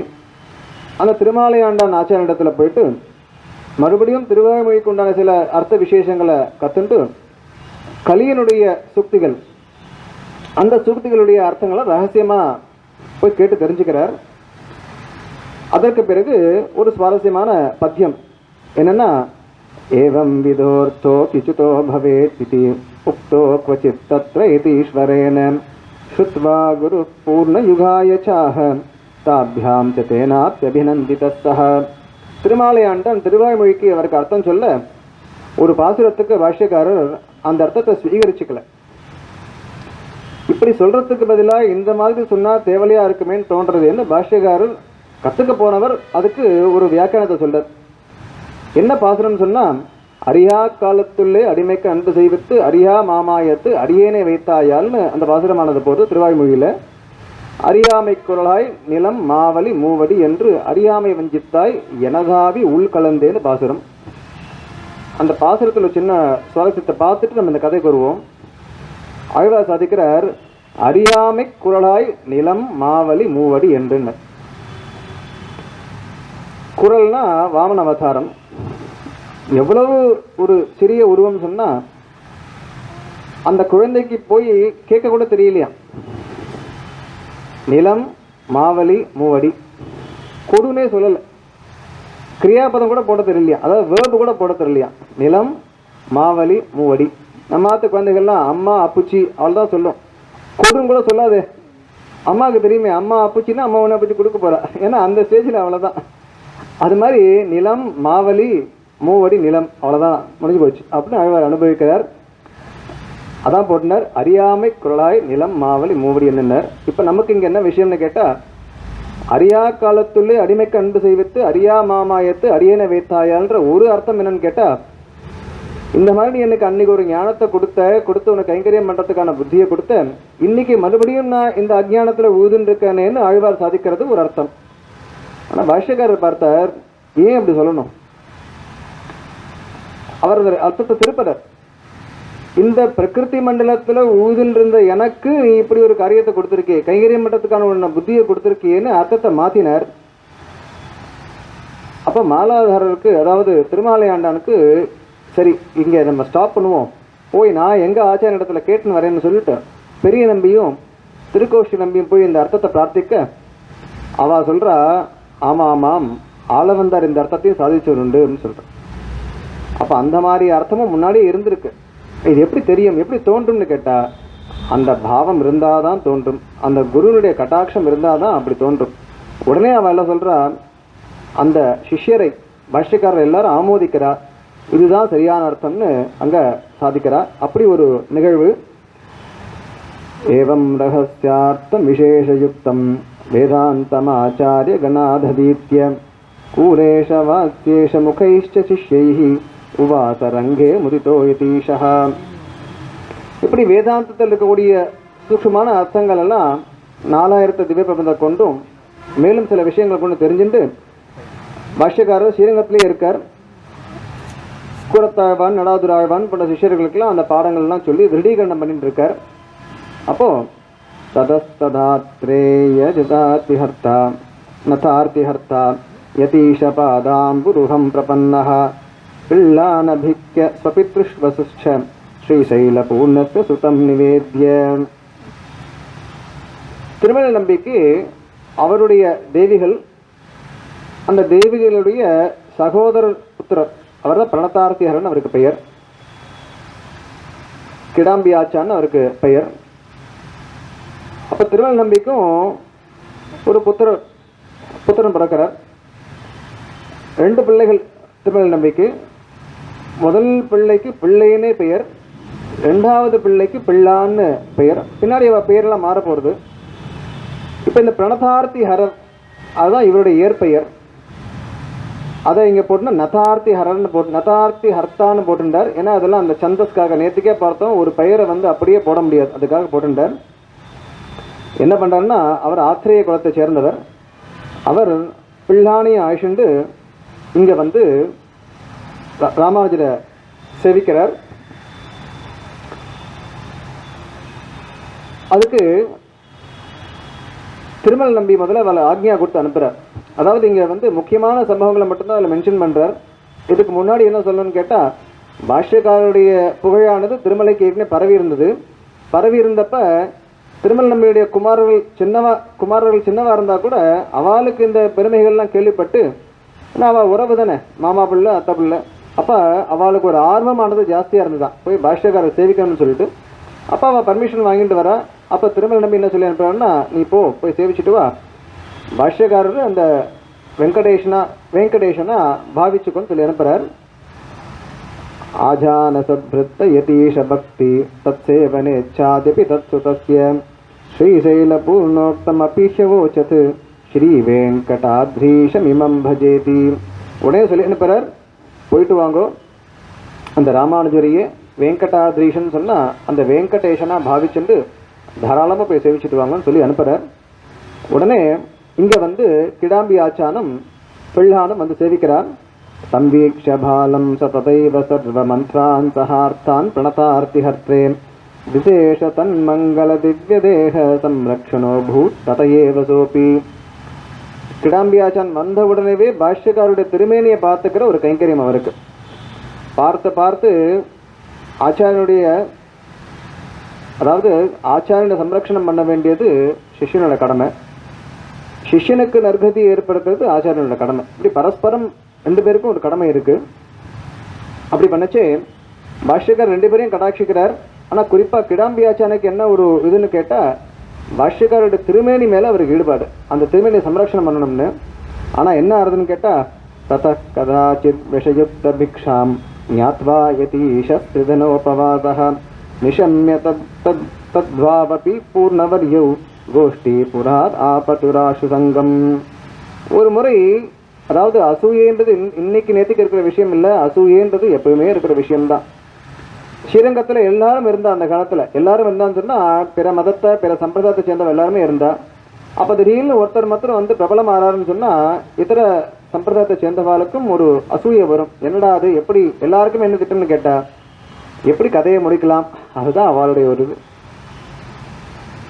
அப்போ என்ன பண்ணுற, அவருடைய பிக்ஷை சாதிக்கிறன்னா சன்னியாசிகள் ஏற்றுக்கொள்ளக்கூடிய அந்த அன்னம், அதில் விஷத்தை கலந்து விடுறார். விஷத்தை கலந்தா அது ஒரு புண்ணிய ஆத்மால தெரிய வர்றது. பாஷ்யக்காரர் அந்த உணவை, அந்த அன்னத்தை ஸ்வீகரிக்கலை. அப்போ முதல்ல விண்ணப்பிச்சா மாதிரி தன்னுடைய தபஸில் தான் ஏதோ ஒரு க்ஷீணத்தா இருக்குது, உபவாசம் பண்ணுறது தான் இதுக்கு ஒரே இதுன்னு சொல்லிட்டு 3 நாள் உபவாசம் இருக்கார். 3 நாள் உபவாசம் இருந்தால் உடனே பாஷ்யக்காரர் உபவாசம் இருக்கான்னு செய்தியானது பரவுறது. மகாபூர்ணர் கோஷ்டி பூர்ணர்லாம் வரா. அதுவும் கோஷ்டி பூர்ணர் வரைச்சி ஆச்சாரியன் வந்தால் நம்ம உள்ளே உட்காந்துக்கூடாது, எழுந்து ஓடணுமே, போய் பூர்ணக்கும் இத்தியாதி மரியாதைலாம் பண்ணணுமே. உடனே காவேரி கரைக்கு எல்லாம் ஓடுறா. பாஷ்யக்காரர் ரொம்ப 3 நாள் பட்னியில் இருந்த தேகம் அசௌகரியமாக இருக்குது, இருந்தாலும் போகிறார். போனால் வெயிலில் வந்தப்போ போய் தண்டம் சமர்ப்பிக்கிறார். தண்டம் சமர்ப்பிக்கிறான்னு சொன்னால் ஆச்சாரியனிடத்தில் போய் சேவிக்கிச்சு அவள் போருன்னு சொல்கிற வரைக்கும் சேவிக்கணும். நம்ம அதுக்காக ஒரு வாட்டி அவள் மூஞ்சியை திருமுகத்தை பார்த்துட்டே இருக்கக்கூடாது, நம்ம மாட்டுக்கு சேவிச்சுட்டே இருக்கணும். போருண்டா அப்படின்னு சொன்னாருன்னா இன்னொரு வாட்டி சேவிச்சுட்டு வந்துக்கணும். ஏன்னா அப்பதான் இந்த தேகம் கொடுத்தது இதுக்காக தானே. 4 வாட்டி சேவிக்கணுன்றதுக்கு பிரமாணத்தை அடியன் காட்டுறேன். பாஷ்யக்காரரே தன்னுடைய கத்தியத்தில் சாதிச்சிருக்கார். அப்போ இன்னும் ஆச்சாரிய போனா அவரா பார்த்து எழுந்துரு அப்படின்னு சொல்றதுக்கு சேவிச்சுருக்கணும். அது மாதிரி அந்த வெயில்ல மணல்ல சேவிக்கிறார். இந்த கிடாம்பி ஆச்சான் பிரணதார்த்தியர சுவாமி பக்கத்தில் நின்றுட்டு இருக்கார். அவர் பார்க்கறார், இவரை பார்க்கறார், அவரை பார்க்கறார். சரி அடுத்த வாட்டி போறதுன்னு சொல்லுவாரான்னு பார்க்கறா, ஒண்ணுமே சொல்லலை. இவருக்கு பயங்கர கோபம். இந்த மாதிரி சாத்விகமான கோபம்லாம் வரலாம், தப்பு கிடையாது. உடனே பாஷ்யக்காரரை தூக்கி வாரி எடுத்துக்கிறார். என்ன சுவாமி நீர் இப்படியா ஒரு சிஷியரனை வந்து சோதிப்பீர் அப்படின்னு சொன்னப்ப திருக்கோஷூர் நம்பியினுடைய திருமுகத்துல ஒரு புன்னகை. உன்ன மாதிரி ஒரு ஆளை தான் எதிர்பார்த்திருந்தேன். இப்படிப்பட்டவரால தான் இனிமேல் பாஷ்யக்காரருக்கு அந்த பிரசாதத்தை சமர்ப்பிக்க முடியும். ஏன்னா இவ்வளவு உனக்கு ஒரு அக்கறை இருக்கு இல்லையா அவருடைய திருமேனி மேல, நீயே என்ன பண்ணும் கேட்டா இனிமேல் நீயே பிக்ஷசாட்சின்று, உன்னுடைய பொறுப்பு இதுதான் அப்படின்னார். பிரத்யுத்கதம் தம் பிரணதம் நிதீஷம் ஸ்வத்தேகமானி பிரணதார்த்திஹத்ரா சம்சோதிதாம் ஸ்வீகுரு நித்ய பிக்ஷாம் இத்யூசுதஸ்தௌ ச ததா கரோச்ச. இன்னைக்கு ஒரு விஷயம் சொல்ல வேண்டியிருக்கு. இன்னைக்கு இருக்கக்கூடிய சன்னியாசிகள்லாம் பிக்ஷை சாதிக்கிறதுக்கு கூட ஆள் இல்லை. ஆக்சுவலா பிக்ஷை சாதிக்கிறதுக்கு ஆள் இல்லை. ஏன்னா அந்த அளவுக்கு வைதிகால் குறைஞ்சு போயிட்டா. அது ஒரு துர்தசை. நம்ம அதெல்லாம் கொஞ்சம் நோட் பண்ணணும். சிஷ்யர்களுடைய கடமை அது. 4 பேரை தயார் பண்ணி அந்த ஆசிரமத்தில் லௌகிகமாக போய் காரியம் பண்ணிடலாம். ஆனால் உள்ளுக்குள்ள அந்தரகமாக காரியம் பண்ணுறதுக்கு நம்மளால முடியாது. அதுக்கு அந்த அட்லீஸ்ட் சின்ன வயசுலேருந்தே சம்ஸ்காரங்கள்லாம் ஏற்பட்டு ஓரளவுக்கு அத்தியனம் பண்ணி கிரமமாக இருக்கக்கூடிய பாகவதாலெல்லாம் அந்த கைங்கரியம் பண்ண முடியும். இன்னைக்கு பார்க்குறோம், இது வந்து ஒரு துர்தசை. ஆள் இல்லை போய் மடத்தில் இல்லையோ ஆசிரமத்திலேயோ போய் கைங்கரியம் பண்ணுறதுக்கு, வைதிகமான கைங்கரியம் பண்ணுறதுக்கு இன்னுமே மனுஷா இல்லை. அப்போது என்ன இன்னொரு விஷயம்னு கேட்டால், இங்கே தான் இந்த சம்பிரதாயமானது திருடீகரணம் ஆறுது. மகாநச சம்பிரதாயம்னு தேசிகன் சாதிக்கிறார். இந்த கிடாம்பி ஆச்சானுக்கு என்ன ஒரு விசேஷ அனுகிரகம்னு கேட்டால், பிக்ஷை சாதிக்கும் போது அது ஒரு பிரைவேட்டான ஒரு மொமெண்ட்ஸ். நம்ம என்னதான் காலக்ஷேபம் கேட்டு என்னதான் உபன்யாசம் கேட்டால் கூட நமக்கு எத்தனையோ சந்தேகங்கள் வரும். அந்த சந்தேகங்களை நம்ம ஏகாந்தத்தில் கேட்டு கிளாரிஃபை பண்ணிக்கிறது எல்லாருக்கும் அந்த சந்தர்ப்பம் கிடைக்காது. அந்த ஒரு பாக்கியம் கிடாம்பி ஆச்சானுக்கு ஏற்பட்டது. சூக்ஷ்மமான விஷயங்கள்லாம் அந்த விஸ்ராந்தியாக இருக்கிற சமயத்தில் கேட்டு அவர் தெரிஞ்சின்றார். அப்போ தேசிகன் சாதிக்கிறார், பத்மாபதே ஸ்துதிபதேன விபட்சமானம் பஷ்யந்திஹ பிரபதன பிரவணா மகாந்தஹ மத்வாக்கிய சம்பலிதமப்யஜகத் சுபாவம் மான்யம் யதீஸ்வர மகானச சம்பிரதாயம் போட்டார். சரணாகதி தீபிகளுடைய முதல் ஸ்லோகம் இது. இந்த சரணாகதி தீபிக்கு சில மகான்கள் என்கிட்ட பிரார்த்திக்கிறா, அதனால் நான் அந்த கிரந்தத்தை எழுதுறேன். அடியேன் எழுதுறதுனால அடியேனுடைய வார்த்தைகள் சொற்கள் இதில் கலந்து இருக்கும். ஏன்னா வேர்ட்ஸில் டிஸ்கிரைப் பண்ணச்சு. இப்போ அடியேன் உபன்யாசம் பண்ணுறேன் அப்படின்னா அடியன் ஆச்சாரியன் சொல்லி கொடுத்தது வேறு வார்த்தைகள் இருக்கும், அடியன் சொல்கிறது வேறு வார்த்தைகள் இருக்கும். ஆனால் அந்தளவுக்கு தாரண சக்தி இல்லை. ஆனால் தேசிகன் அப்படி கிடையாது. இது கவித்துவமாக சொல்லணும். அதனால் அவர் கொஞ்சம் சில பதங்கள் சுவாரஸ்யமாக போட்டிருக்கலாம். அவர் சொல்கிறார், பஷ்யந்து மகாந்தஹா பஷ்யந்து. மகான்கள்லாம் அதை பார்க்கட்டும். என்ன பார்க்கட்டும்னா, பத்மாபதேஹே ஸ்துதிபதேன விபட்சமானம், லக்ஷ்மிபதியினுடைய சம்பிரதாயத்தை மத்வாக்கிய சம்மளித்தம்னா என்னுடைய வார்த்தைகளால் கூறப்பட்ட சொல்லப்பட்ட இந்த சம்பிரதாயத்தை அஜஹத் சுபாவக அடியேன் சொன்னேன்றதுனால நீங்கள் சில விஷயத்தை முன்ன பின்ன பார்க்காதீங்கோ. மான்யம் யதீஸ்வர மகானச சம்பிரதாயம். மகானசம்னா கிச்சன் அர்த்தம். மடைப்பள்ளிக்கு மகானசம்னு பெயர். அதான் மடைப்பள்ளி வந்த மனம்னு சாதிக்கிறார் சுவாமி தேசிகன். அப்போ கிடாம்பி ஆச்சானுடைய வம்சத்தில் வந்தவர் தான் கிடாம்பி அப்புள்ளார். அப்போ அந்த ரகசியங்கள்லாம் அப்படியே பரம்பரையாக வந்து கிடாம்பி அப்புள்ளார்கிட்ட ஏகசந்த கிராகியா சுவாமி தேசிகன் இருக்க. அதான் அவருடைய ஒரு ஜீனியஸ். 20 வயசுக்குள்ளேயே மொத்தத்தையும் முடிச்சுடுறாரு. என்னென்ன கற்றுக்கணுமோ சகலத்தையும். அதாவது எங்கள் வாத்தியார் சொல்லுவார், முன்னாடி இருந்தவாளுக்கு படிக்கிறது விஷயம் கம்மி தான். இது ஒரு தலைமுறை ஆக ஆக என்ன ஆகுதுன்னா படிக்க வேண்டிய விஷயங்கள் ஜாஸ்தியாகிட்டே போகிறது. அவர் சொல்லுவார் அவரோட வாத்தியார்கிட்ட போயிட்டு, அவரோட வாத்தியார்கிட்ட வேடிக்கை சொல்லுவாராம், சுவாமி நீர் பரவாயில்ல சுவாமி, உங்கள் காலத்தில் இவ்வளோ தான் டெக்ஸ்ட்டு, எங்களை பாருங்க இன்னும் 2 டெக்ஸ்ட் ஏறி போயிட்டு வரேன். அது மாதிரி திவ்ய பிரபந்தம் அதனுடைய வியாக்கியானம் எவ்வளோ விஷயங்கள் மேலே ஆயிண்டே போடுது. நமக்கோ அறிவு சுருகிண்டே இருக்கு, ஆனால் கிரந்தங்களும் ஏகமாக இருக்கு. அதான் தனியனை எழுதினா சீரொன்று துப்பில் திருவேங்கடமுடையான் பாரண்ண சொன்ன பழமொழியில் ஓரொன்று தானே அமையாது. ஒரு கிரந்தத்தை எடுத்துட்டு அதை பூர்த்தியாக காலக்ஷேபம் பண்ணி அந்த அர்த்தத்தை அனுசந்தானம் பண்ணாலே போகும். ஒன்றுத்தை பூர்த்தியாக வாசிச்சிட்டோம் வச்சுக்கோ, மிச்ச கிரந்தங்கள் பிரவேசம் ரொம்ப ஈஸி. ஆனால் எனக்கு என்ன ஆகுதுன்னு கேட்டால், நமக்கு ப்ரெஷர், பியர் ப்ரெஷர் வேறு இருக்குது. அவள் அந்த காலக்ஷேபத்துக்கு போகிறா, இவா அந்த காலக்ஷேபத்துக்கு போகிறா, நான் எங்கேயும் போகிறதில்ல, நான் எங்கேயாவது போகணும் அப்படின்னு போயிட்டு இருக்கேன். வேண்டவே வேண்டாம். என்ன கிடைக்கிறதோ அதை உட்காந்து பூர்த்தியாக வாசித்து அந்த அர்த்தத்தை அனுசந்தானம் பண்ணல போகிறோம். அதுதான் சுவாமி தேசிகன் சாதிக்கிறார். அந்த மகானச இங்கே போட்டுட்டார், நித்திய பிக்ஷாம் இது ஊச்சதுஹு, நீயே நித்தியமாக இவருக்கு பிக்ஷை சாதிக்க வேண்டியதுன்னு 2 ஆச்சாரியர்களும் அவருக்கு ஒரு கட்டளையிட கிடாம்பி ஆச்சான் அந்த கைங்கரத்தை எடுத்துட்டு பண்ணிட்டு இருக்கார். கோவிந்த பட்டாந்தர சிக்ஷணார்த்தம் ஸ்வப்ரேரிதா சாபுரதோ சுரேவம் ஸ்ரீசைல பூர்ணாங்கிரி சரோஜ பிருங்கஹ கோவிந்த பட்டோ பவத் அஸ்தலிங்கஹ. எம்பார திருத்தக்கூடிய கட்டம் அடுத்து அன்றைக்கே பார்த்தோம். காஷி யாத்திரைன்ற பேரில் பாஷ்யக்காரருக்கு ஏதாவது ஒன்று பண்ணிடணும்னு யாதவ பிரகாஷர் தன்னுடைய சிஷ்யர்களோட போக எம்பாருக்கு அந்த விஷயம் தெரிஞ்சு ராமானுஜர் தப்பிக்க வச்சுடுறார். ஆனால் எம்பார் மாட்டின்ட்டார். அப்போ யாதவ பிரகாஷர் பார்த்தா எப்படியோ வஞ்ச எண்ணம் வந்துடுத்து. அதாவது நம்ம அந்த எண்ணங்கள் ஏற்படுத்தி ரொம்ப ஜாக்கிரதையாக இருக்கணும். என்னன்னு கேட்டால், கோபமோ அல்லது ஒரு ஆக்ரோஷமோ என்ன ஆகும் கேட்டால், அந்த சமயம் தவறிடுத்துனா கூட வேற எங்கேயாவது போய் லேண்ட் ஆகும். அப்போ நமக்கு இன்னும் டேமேஜ் ஜாஸ்தியாக இருக்கும்.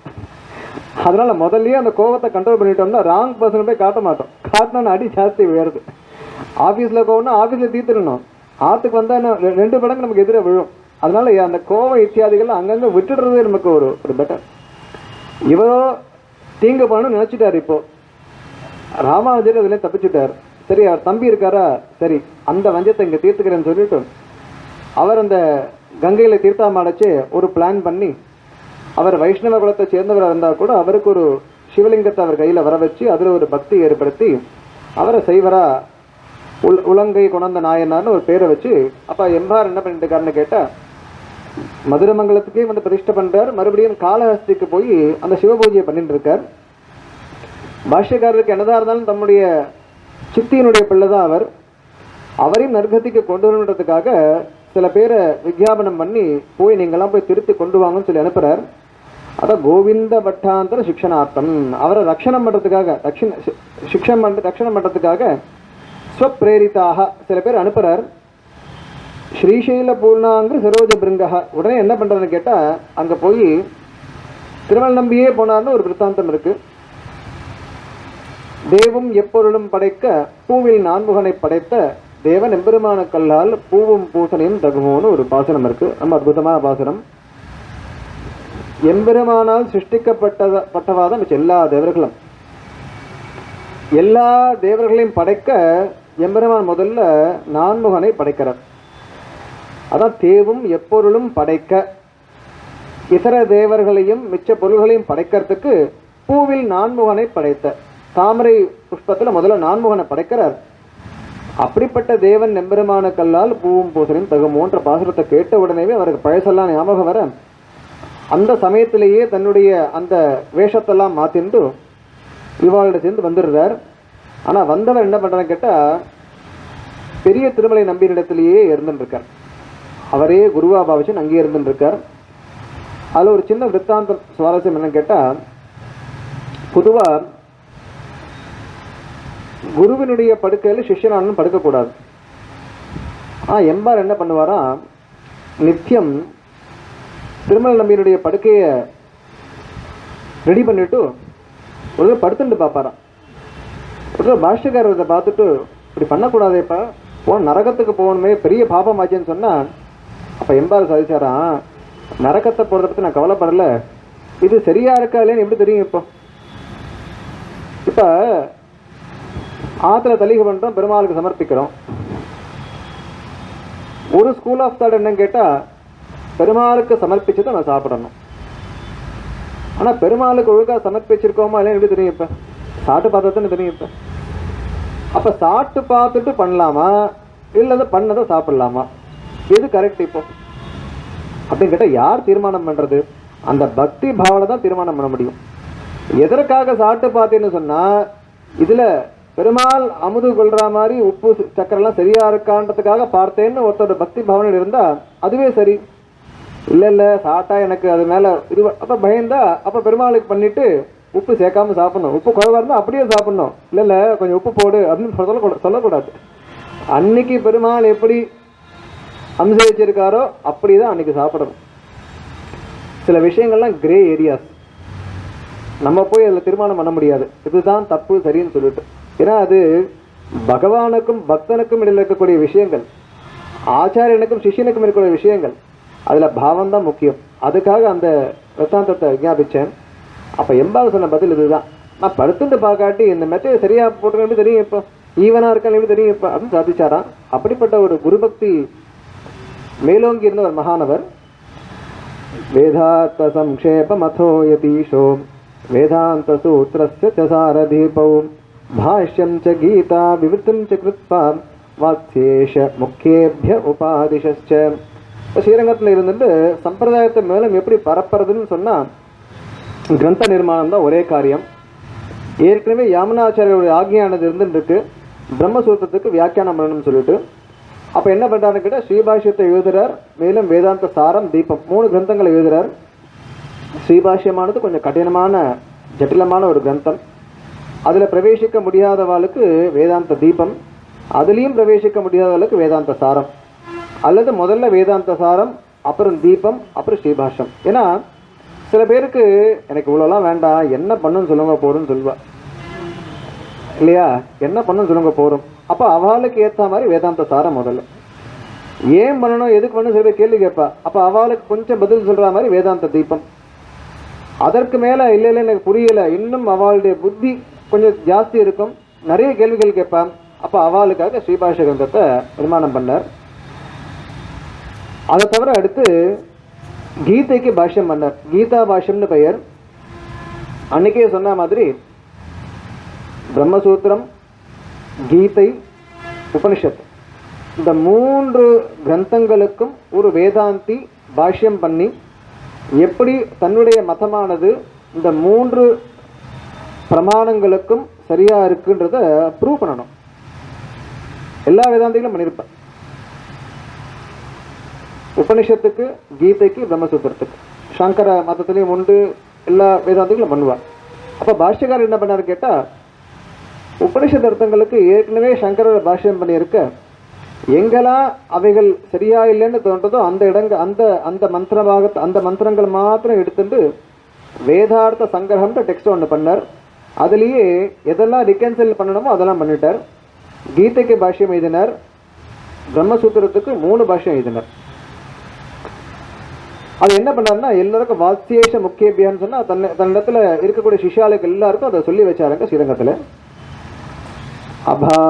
அபாதிதார்த்தைரணபாய வாசாம் தத்யாச சூத்ரஸ்ய யதார்த்த பாஷ்யம் கிருத்வா யதீந்திரோ துர்யா முனார்யம் மனோரதம் பூரிதவான் சாத்தியம். இந்த கிரந்தமானது முதலே விஞ்ஞாபித்தேன், வரதாச்சாரிய சுவாமி சொல்லியிருக்கார். நம்ம லாலித்யம் கொஞ்சம் கம்மி தான் இதில் வாசிக்கிறதுக்கு. அதனால் முக்கியமான விஷயங்கள்லாம் அந்த சுவாமி அதில் உண்மையை சொன்னால் எப்பவுமே டேரெக்டாக தான் இருக்கும். கொஞ்சம் மாற்றி சொல்லணுன்னா தான் எல்லா விதமான இது சாம்லாம் அதில் இருக்கும். ஆனால் வடுக நம்பி கிரந்தம் இது பிராமணிக்கமே தெரியறது இப்போ, ஏன்னா உள்ளதை உள்ளபடி எழுதியிருக்கார். அப்படியே யாமனாச்சாரியருடைய அவருடைய முதல் அந்த மனோரதத்தை பூர்த்தி பண்ணினார் அப்படின்றது அந்த இதனுடைய சாரம். அபாதித அர்த்தைகி அனபாய வாச்சாம். வியாச சூத்திரத்துக்கு பிரம்மசூத்திரத்துக்கு பாதிதம் சொன்னால் மறுப்பு தெரிவிக்கப்படக்கூடியது, அபாதிதம் சொன்னால் மறுப்பு தெரிவிக்கப்படாதபடி நல்ல திருடமாக எழுதுறது. அப்படிப்பட்ட ஒரு பாஷ்யத்தை பண்ணி அவருடைய முதல் மனோரதத்தை பூர்த்தி பண்ணினார். தத கதாச்சித் சஹ ரங்கநாயிகா ஸ்ரீரங்கநாதாவபி பால்குணோத்தரே முதாபிஷிக்தௌ ச ததா பிரபத்ய தௌ கத்யத்ரயம் சாப்யவதத் யதீஸ்வரஹ. 3 கத்தியங்களை அருளி செய்தார். சரணாகதி கத்தியம், ஸ்ரீரங்க கத்தியம், வைகுண்ட கத்தியம். கத்தியம்னு சொன்னா என்னன்னு கேட்டா ஒரே நடை, பத்தியம்னா செய்யுள், கத்தியம்னா ஒரே நடை. 3 கத்தியங்களை பண்ணார். இந்த கத்தியங்கள்லாம் ஒரு சம்பாத ரூபத்தில், ஒரு எக்ஸ்சேஞ்ச் ஆஃப் டயலாக் ரூபத்தில் இருக்கு. ஸ்ரீரங்கத்தில் ஒரு வாட்டி அந்த சேர்த்தியும் போது பாஷ்யக்காரர் அந்த பிரபத்தின்ற தர்மத்தை அழகாக எடுத்து காட்டுற மாதிரியே அந்த சரணாகதி கத்தியத்தை அமைச்சிருக்கார். அதில் சில சுவாரஸ்யங்களை பார்க்கலாம். சரணாகதி கத்தியமானது இப்படி ஆரம்பிக்கிறது. பகவன் நாராயண அபிமத அனுரூப ஸ்வரூப ரூப குண விபவ ஐஸ்வர்ய ஷீலாத்யனவதிக அசங்கேய கல்யாண குணகணாம்னு மேலே போகிறது. என்ன நம்ம சுவாரஸ்யம் கேட்டால், பிராட்டி பெருமாள் 2 பேரும் சேர்ந்த தத்துவம்னு ஒத்துன்னு இருக்கோம். அப்போ பிராட்டிக்கு பகவான் எப்படியோ அவனை ஒத்தின அம்சங்கள் எல்லாம் அவளுக்கும் உண்டு. அதான் போட்டுட்டார் பகவன் நாராயணன். அபிமதனா அவனுக்கு ஏற்ற மாதிரி, அபிமத அனுரூப எப்படி இருக்கணுமோ அதுக்கு ஏற்ற மாதிரி ஸ்வரூபம் என்ன, ரூபம் என்ன, குணம் என்ன, விபவம் என்ன, ஐஸ்வர்யம் என்ன, அதற்கு மேலே ஷீலாதி அனவதிக்க எல்லையில்லாத குணங்களை உடைய அப்படின்னு மேற்கொண்டு சொல்லிட்டு பிறகு கல்யாண குணகணாம் பத்மவனாலயம் பகவதியும் ஸ்ரீயம் தேவியும் நித்யானபாஜினிம் நிரவத்யாம் தேவதேவ திவ்ய மகிஷிம் அகில ஜெகன் மாதரம் அஸ்மன் மாதரம் அசரண்ய சரண்யாம் அனன்ய சரணக சரணமகம் பிரபத்தியே. வேறு கதி இல்லாத நான் அகில ஜகத்துக்கும் தாயாக இருக்கக்கூடிய, அடியனுக்கும் தாயாக இருக்கக்கூடிய அந்த பிராட்டியை நான் சரணமடைகிறேன். எதற்காக கேட்டால் புருஷகார பிரபத்தின்னு நம்ம வச்சுட்டு இருக்கோம். பகவானை முதல்ல அப்ரோச் பண்ணுறதுக்கு முன்னாடி நாம் பிராட்டியை போய் முதல்ல அவளிடத்துல ஒரு சரணாகதி பண்ணணும். அவளுடைய ரெக்கமெண்டேஷனை வாங்கிட்டு இப்போ பெருமாளை பார்க்கறதுன்றது ஒரு விஷயம். இதுக்கு லௌகிக்கமாக விருத்தாந்தம் சொல்வா, ஆற்றுல நடக்கூடிய விஷயங்கள் தான். எப்படி பிள்ளைகள்லாம் முதல்ல அம்மாவிடத்துல போய் விஷயத்த சொல்லி அதற்கு பிறகு அப்பா எப்போ அதை கேட்கறதுக்கு அவருக்கு எப்போ ஒரு சமயம் இருக்கோ அந்த சமயத்தில் போய் விஞ்ஞாபனம் பண்ணி இந்த விஷயத்தை சாதிச்சு கொடுக்குறா. அதே மாதிரி பிராட்டி பண்ணுறான்ற ரீதியில் புருஷகாரத்தை பற்றி பகவானும் அஸ்துதேன்னு சாதிக்கிறார். ஓகே, மேலே ஆட்டம் அப்படின்னு சாதிக்கிறார். இந்த விஷயத்த சதுஸ்லோக்கில் ஏற்கனவே ஆளவந்தா சாதிச்சிருக்கார். சாந்தானந்த மகாவிபூதி ஹரேகன்னு அங்கே சொல்லியிருக்கார். எத் பிரம்ம ரூபம் ஹரேகன்னு எல்லாம் எதெல்லாம் பிரம்மத்துக்கு, அதாவது விஷ்ணுவுக்கு எந்தெந்த விஷயங்கள்லாம் உண்டோ அந்தந்த விஷயங்கள்லாம் பிராட்டுக்கும் உண்டு. பாஞ்சராத்திர ஆகமத்தில் எல்லா விஷயங்களும் பறக்க பேசப்பட்டிருக்கு. அதனால தான் பார்க்குறோம் பிராட்டிக்கு தனி சன்னதி இருக்கு, தனி கோவில் நாச்சியான எல்லா பெருமாளுக்கு என்னென்ன விஷயங்கள் உண்டோ அத்தனை விஷயங்களும் பிராட்டிக்கும் உண்டு. ஏன்னா 2 பேரும் சேர்ந்தே இருக்கலாமா, இல்லாட்டி தனியாக சன்னதி வச்சுட்டு இருக்கா, ப்ரைவேட் குவார்ட்டர்ஸ் இருக்கு. பெருமாளே இதை கேட்டுட்டா போகணும். ரங்கநாதன் கூட அப்படி டேரெக்டாக என்ட்ரி பண்ண முடியாது, பர்மிஷன் கேட்டுட்டு. இன்றைக்கி ரிப்போர்ட்டிங்லாம் நடக்கிறது. ஒரு உற்சவத்தில் அங்கே வந்து நிற்பார், நின்றுட்டு இது மாதிரிலாம் ஆச்சுன்னு சொல்லிட்டு போவார் வந்து. அப்படி பெருமாளுக்கு என்ன விசேஷங்கள்லாம் உண்டோ அத்தனையும் பிராட்டிக்கு உண்டு. 2 பேரும் சேர்ந்த தத்துவம்ன்றத இங்கெல்லாம் பிரதிபாதனம் பண்ணுறார். நமக்கு என்ன அம்சம்னு கேட்டால், முக்கியமாக நம்ம நித்தியம் பெருமாள் இடத்துல போய் காத்தால சில விஷயங்கள்லாம் அனுசந்தானம் பண்ணணும். என்ன அனுசந்தானம்னு கேட்டால், முதல்ல முக்கியமாக ஞாச தசகம். ஞாச தசகத்தில் அர்த்தத்தோடு அனுசந்தானம் பண்ணணும். சுவாமி தேசிகன் அழகாக நம்மளோட பாவம் எப்படி இருக்கணும்னு சொல்கிறார். அதில் அகிருத்தியானாம்ச கரணம் கிருத்தியானாம்ச அகரணம். நான் எப்படிப்பட்டவன்னு கேட்டால், எதெல்லாம் பண்ணக்கூடாதோ அதெல்லாம் பண்ணிட்டு இருக்கேன், எதெல்லாம் பண்ணணுமோ அதெல்லாம் பண்ணுறதில்ல. சரி, வரதா நீ தான் எல்லாத்தையும் மாற்றணும் பெருமாள்கிட்ட அதுவும் கேட்கணும். அதுவும் ஒரு பிரபத்தி. எனக்கு மாற்றிக்கிற சக்தி இல்லை, உண்மை தானே. நம்ம நினைக்கிறோம் மாற்றிக்கணும்னு, ஆனால் நம்மளால் மாற்றிக்க முடியல. அப்போ பகவானிடத்திலே போய் டெய்லி அவன்கிட்ட போய் அவன் சன்னதியில் எனக்கு மாற்றிக்கிற சக்தியை நீயே பண்ணு, குருஷ்வ நீயே பண்ணு கேட்குறோம். அது மாதிரி இங்கே அழகாக சாதிக்கிறார். எதுக்கு சாதிக்கிறார்? நமக்காக தான். மனோவாக்காயி அநாதிகால பிரவருத்த அனந்த அகிருத்தியகரண கிருத்திய அகரண. அகிருத்தியம்னு சொன்னால் பண்ணக்கூடாதது, கரணம்னா பண்ணுறது. அப்போ பண்ணக்கூடாத விஷயங்களை பண்ணிட்டு இருக்கோம். எப்போனா அநாதி கால பிரவருத்த, இந்த ஜென்மாவில் மட்டும் இல்லை, எத்தனையோ ஜென்மாக்களை பண்ணிட்டு வந்திருக்கோம். கிருத்திய அகரண இதெல்லாம் சந்தியோடு சேர்த்து படிக்கச்சே பெரிய பேசேஜாக இருக்கும். பிரவருத்தானந்தா கிருத்தியகரண கிருத்தியாகரண போகும். ஆனால் அர்த்தத்தை பிரிக்கச்சே ஒவ்வொரு இடத்துலையும் ஆ சேர்ந்துடும். அப்போ கிருத்திய அகரண பண்ண வேண்டியதை பண்ணுறதில்லை. அதற்கு மேலே எக்ஸ்ட்ரா பகவத் அபச்சாரம், பாகவத் அபச்சாரம், அசகி அபச்சாரம், இப்படி ரூப நானாவித அனந்த அபச்சாரம்னு போட்டுட்டார். நமக்கே தெரியுது நம்ம பண்ணக்கூடிய பாபங்களை கிளாசிஃபிகேஷன் இருக்கு. சிலதெல்லாம் பகவத் அபச்சாரம், சிலதெல்லாம் பாகவத் அபச்சாரம். அசகி அபச்சாரம் சொன்னால் பெரும்பாலும் யோசிக்கிறானா, ஐயோ இவ்வளோ மோசமான ஒரு கேஸ் வந்திருக்கு, இது எப்படி நான் இது பண்ணுறது, ஒன்றுமே இல்லையாப்பா பேப்பர்லன்னு சொல்கிறா. ஏன்னா அசகி அபச்சாரம் அவ்வளோ இருக்குது, டிஃபெண்ட் பண்ணுறது ஒன்றுமே இல்லையா இதுன்னு சொல்கிறா. அசகி அபச்சாரான் நானாவித அனந்த அபச்சாரான். அதுலேயும் பாருங்க, ஆரப்த காரியான், ஆரம்பித்தது, ஆரம்பிக்கப்பட்டது, ஆரம்பிக்க போகிறது, எதையும் விடலை அவர். டைம் எல்லாத்தையும் போட்டிருக்கார். ஆரப்த காரியான், அனாரப்த, இது வரைக்கும் ஆரம்பிக்கல, நாளைக்கு ஆரம்பிக்க போகிறேன். கிருதான், கிரியமானான், கரிஷ்யமானான், சர்வான் அசேஷத க்ஷமஸ்வ. ஏன்னா நம்மளை பற்றி நமக்கு தான் தெரியும் அப்படின்னு நினைக்கிறது உண்டு. நம்மளை பற்றி பெருமாளுக்கு கூட தெரியாது அப்படின்ட்டு. ஏன்னா சீக்ரெட்ஸ் ஆஃப் த மைண்டுன்ற மாதிரி நம்ம மைண்டானது எவ்வளவோ மோசமான நமக்கு தான் தெரியும், மற்றவங்களுக்கு தெரியாது. நம்ம வெளியில் வேஷம் போட்டுன்னு இருக்கோம். அப்போ இந்த பாவனை ரொம்ப முக்கியம். அட்லீஸ்ட் இந்த பாகங்களையாவது நம்ம அனுசந்தானம் பண்ணணும். ஏன்னா அர்த்தத்தோடு அனுசந்தானம் பண்ணது இல்லைன்னு வெறுமை ஏதோ சம்ஸ்கிருதத்தில் இருக்கிட்டு அதே தமிழில் படிச்சுன்னு தப்பாக சொல்லிட்டு இருப்போம். ஆக மொத்தம் பாவத்தை கிரகிச்சிக்கணும். நான் பண்ணக்கூடிய அனைத்து விதமான அபச்சாரங்களையும் பொறுத்துக்கோ, அதான் உன்னால் முடியும், இதுதான் என்னால் முடியும் அப்படின்ற இதில் பண்ணணும். ஸ்தோத்திரத்தை சொல்லாமல் இருக்க முடியாது. அதில் சொல்றார், நநிந்திதம் கர்ம ததஸ்தி லோகேன் சஹஸ்ரஷோ என்ன மயா விதாயி சோஹம் விபாகாவசரே முகுந்தம் கந்தாமி சம்பிரத்யகதிஸ்தவாக்ரே. ஆளவந்தாரை மிஞ்சி ஒரு இது வைக்கலாம். எவ்வளவோ பட்டிமன்றம் வைக்கிறோம். ஒரு பட்டிமன்றம் என்னன்னு கேட்டால், நெய்ச்சான சந்தானத்தில் யார் கிரேட், எந்த ஆச்சாரியன் அல்லது எந்த ஆழ்வார் நெய்ச்சான சந்தானத்தை ரொம்ப அதிகமாக கடைபிடிச்சிருக்காருன்னு ஆளவந்தார் சாதிக்கிறார். ந நிந்தித்தம் கர்ம ததஸ்தி லோகே. இந்த லோகத்தில் நிந்தித்தம்னு சொன்னால் பண்ணக்கூடாதுன்னு அர்த்தம். அதை பண்ணால் எல்லாரும் திட்டுவா. அப்படிப்பட்ட காரியம் ஒன்றுமே இல்லைன்றார். எதுனா எது என்னால் 1000 தடவைக்கு மேலே செய்யப்படாதது எல்லாம் நெகட்டிவ். அப்படின்னா என்ன அர்த்தம்னா, லோகத்தில் என்னென்ன அபேண்டன்ட் இல்லாட்டி நாட் டு பி டன்னு காரியங்கள் இருக்கோ அதெல்லாம் நான் பல முறை பண்ணவன் அப்படிங்கிற தன்னை சொல்லிக்கிறார். என்னென்ன எதுன்னா மயா வெதாயி, நான் மயா வெதாயி, என்னால் இதெல்லாம் செய்யப்படலையோ ஒன்றுமே கிடையாதுன்னு. அதாவது என்ன அர்த்தம்னா, பாசிட்டிவாக பார்த்தோம்னா அவ்வளவையும் நான் ரிப்பீட்டடாக பண்ணியிருக்கேன்.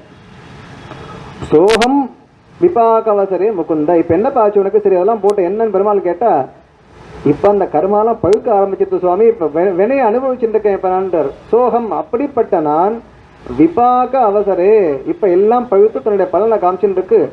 கிரந்தாமின கதர்ன்ற சம்பிரதி, இப்பொழுது அகதிகி, வேற கதி இல்லை. தவாகிரே, உன் முன்னாடி வேற கதி இல்லாத நான் வந்து கதறுகிறேன். எப்படிப்பட்ட நான் கேட்டா, எல்லா விதமான பாவகாரியத்தையும் எத்தனையோ வாட்டி பண்ண நான் சாதிக்கிறார். அதே ரீதி தான், இதே ஐடியா, இதே எசன்ஸ் மறுபடியும் சுவாமி தேசிகம் தன்னுடைய கிருத்தியில் கொண்டு வருவார். அது மாட்டுக்கு அது ஏன்னா ஐடியான்றது சேம் தான், பாவமானது சேம் தான், வேறு வேறு வார்த்தைகள் அது வந்துட்டு இருக்கும். அதற்கு பிறகு ஸ்ரீரங்க கத்தியம் இருக்கிற சின்ன கத்தியம் அது. அதில் ஆரம்பிக்கச்சே சாதிக்கிறார், சுவாதீன திரிவித சேத்தனா சேத்தன ஸ்வரூபஸ்திதி பிரவருத்தி பேதம்னு. 3 விதமான சேத்தனம் என்ன, அச்சேத்தனம் என்ன, எல்லாம் தன்னுடைய அதீனத்தில் வச்சுண்டு அவைகளுடைய பரிணாமத்துக்கு காரணமாக இருக்கக்கூடிய எம்பெருமான் ஆரம்பிக்கிறார். 3 வித சேத்தனம்னு கேட்டால், பத்த முக்த நித்திய அல்லது நித்திய முக்த பத்த. 3 விதமான அச்சேத்தனம்னு கேட்டால், காலம், பிரகிருதி, நித்திய விபூதி. நித்திய விபூதியும் அச்சேத்தனம் தான். அதில் சட்டில் விஷயங்கள்லாம் இருக்குது, அதெல்லாம் காலக்ஷேபத்தை தெரிஞ்சுக்க வேண்டியது. அது ஞானமாக இருந்தால் கூட அது வந்து ஒரு அச்சேதனம், அதுக்கு ஒரு பாகுபாடு. இப்படிப்பட்ட விஷயங்கள் எல்லாம் இவைகளுடைய ஸ்வரூபம் என்ன, ஸ்திதி என்ன, அனைத்தையும் பார்த்து கொள்ளக்கூடிய எம்பெருமான்னு ஆரம்பிக்கிறார். அடுத்து வைகுண்ட கத்தியம். வைகுண்ட கத்தியத்தில் இதே பதங்களோட தான் ஆரம்பிக்கிறார். வைகுண்ட கத்தியத்து மேலே ஒருத்தர் ஆக்ஷேபம் பண்ணார். என்னன்னு கேட்டால், இந்த மாதிரி ஒரு எல்லாத்தையும் போய் பார்த்துட்டு வந்த மாதிரி சொல்லியிருக்காரு. ஏன்னா வைகுண்ட கத்தியம் என்ன சொல்கிறதுன்னு கேட்டால், முதல்ல டிஸ்கிரைப் பண்ணுறது. ஸ்ரீவைகுண்டம் எப்படி இருக்கும், எப்படி போகணும், அங்கே போய் என்ன பண்ணணும்னா அதுக்கு விஷயம். இப்போ பாஷ்யக்காரர் போய் இதெல்லாம் பார்த்துட்டு வந்தாரான்னு இப்போ சமீபத்தில் அவர் ஃபார்மர் பிரசிடெண்ட்டாக கூட இருந்தார், ஒருத்தர் சொன்னார். அதுக்கெல்லாம் நிறைய கண்டனம் எழுதியிருக்கா. இதெல்லாம் பாஷ்யக்காரர் என்னமோ தானே இமேஜின் பண்ணி எழுதின விஷயம் இல்லை. ஆழ்வார் சாதித்தது போக சில உபனிஷத்தில் இதெல்லாம் விவரமாக சொல்லப்பட்டிருக்கு. உபனிஷத் நமக்கு பிரமாணம். இதெல்லாம் ஏதோ ஒரு உட்காந்து யோசிச்சு கற்பனை கலந்து சொல்லப்பட்ட விஷயங்கள் இல்லை. ஏன்னா அங்கே இதை வாசித்த அர்த்தத்தை பார்த்தா புரியும். அங்கே விரக்ஷங்கள் இருக்கு, பூக்கள் இருக்கு, எல்லாம் திவ்ய கந்த எல்லாம் சொல்றாரு அதில். அப்படிப்பட்ட விஷயங்கள்லாம் சொல்லி அங்கே போன உடனே எப்படி இருக்குன்னு கேட்டால், கதாஹம் பகவந்தம் மம குலநாதம் மம குல தெய்வத்தம் மம குலதனம் மம போக்கியம் மம மாதரம் மம பித்தரம் மம சர்வம் சாட்சாத் கரவானு சக்ஷுஷான்னு துவரம் இருக்கணுமா. அங்கே போய் நின்றுட்டு திருப்பதி தான் ஞாபகம் வருது. அந்த க்யூவில் நிற்கச்சேவே எல்லாம் ரெடி ஆகிடுவா. ஏன்னா அந்த போய் அந்த பெண்டு திரும்பி நேராக வரச்சேவே அங்கே போய் பெருமாளை பார்க்குற ஒரு துவரை தான். எப்போ பெருமாளை சேவிப்பேன்? மம பகவந்தம் மம குலநாதம் மம குல தெய்வத்தம் குலதனம் மாதரம் பித்தரம் அம்மா அப்பா எல்லாம் எப்போ பார்ப்பேன்ற துறையோடு இருக்கணும்னு சாதிக்கிறார். பிரபன்னாள் இதை அனுசந்தானம் நினச்சி என்ன ஆகுதுன்னு கேட்டால், நம்ம ரெடி ஆகிக்கிறோம். அதாவது பிரபன்னாளோட ஒரு குவாலிட்டி என்னன்னு கேட்டால், அவன் யம தர்மராஜனை அதிதி மாதிரி எதிர்பார்த்துட்டு இருக்கலாம் அப்படின்னு சொல்கிறா. அட்லீஸ்ட் நம்ம கொஞ்சம் அந்த பாவத்தை வளர்த்துக்கலாம் இதெல்லாம் வாசிச்சா. இல்லை இதையும் தாண்டி நம்ம ஒரு எல்லையில்லாத ஆனந்தமான இடத்துக்கு போக போகிறோன்றது அப்பப்போ ஞாபகம் வச்சுக்கணும் நம்ம.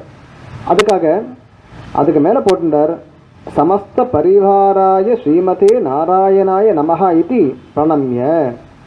அனைத்து விதமான பரிவாரங்களோடு இருக்கக்கூடிய ஸ்ரீமன் நாராயணனுக்கு நமஸ்காரம்னு பிரணம்யன வணங்கிவிட்டு, உத்தாய எழுந்து, புனக புனக பிரணம்ய மறுபடியும் சேவித்து 3 வாட்டி ஆச்சு. இன்னும் சொல்லிக்கிட்டு யாச்சமானக மறுபடியும் சொல்றார் பிரணம்ய. அப்போ 4 முறை சேவிக்கிறோன்றத ஒருவேளை இது பிரமாணமாக கூட இருக்கலாம். 4 முறை சேவிக்கிறதுக்கு இது பிரமாணமாக இருக்கலாம்.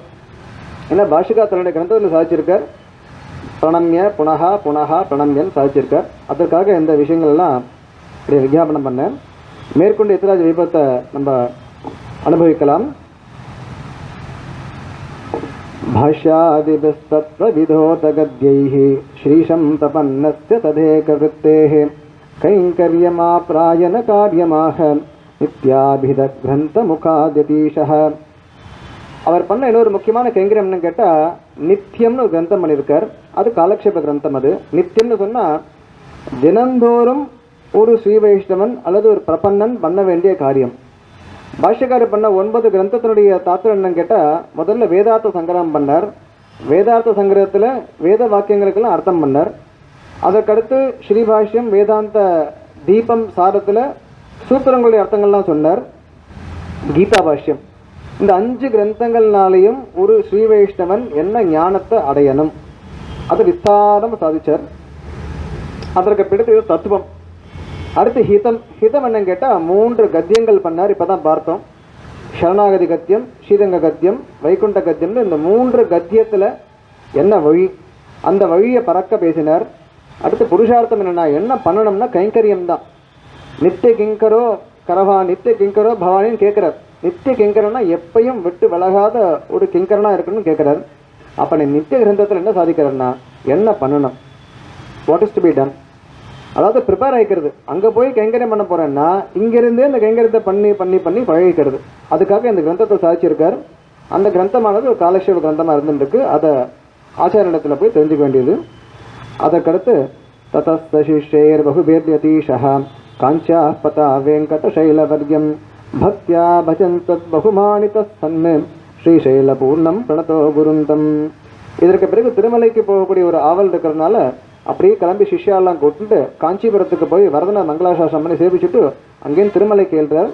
அங்கே திருமலை நம்பியும் இவருக்கு உண்டான மரியாதைகள் ஏற்பாடு பண்ணி வச்சிருக்கார். ஏன்னா இப்போ இவர் ஆச்சாரிய புருஷர், இப்போ மருமானா இருந்தால் கூட இப்போ ஒரு யதியா சன்னியாசியா வரார். அதுக்குண்டான மரியாதைகள் ஏற்பாடு பண்ணியிருந்தார்.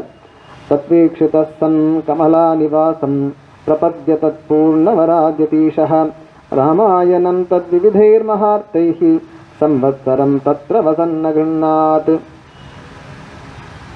படிகொண்ட கீர்த்தி ராமாயண மன்னம் பத்திவெல்லம் குடிகொண்ட கோயில் இராமானுஜன் குணங்கூறும் அன்பர் கடிகொண்ட மாமலர்த்தால் கலந்துள்ளம் கனியும் நல்லோர் அடிகண்டு கொண்டு வந்து என்னையும் ஆளவர் காக்கினரேன்னு அமுதாருடைய பாசுரம்.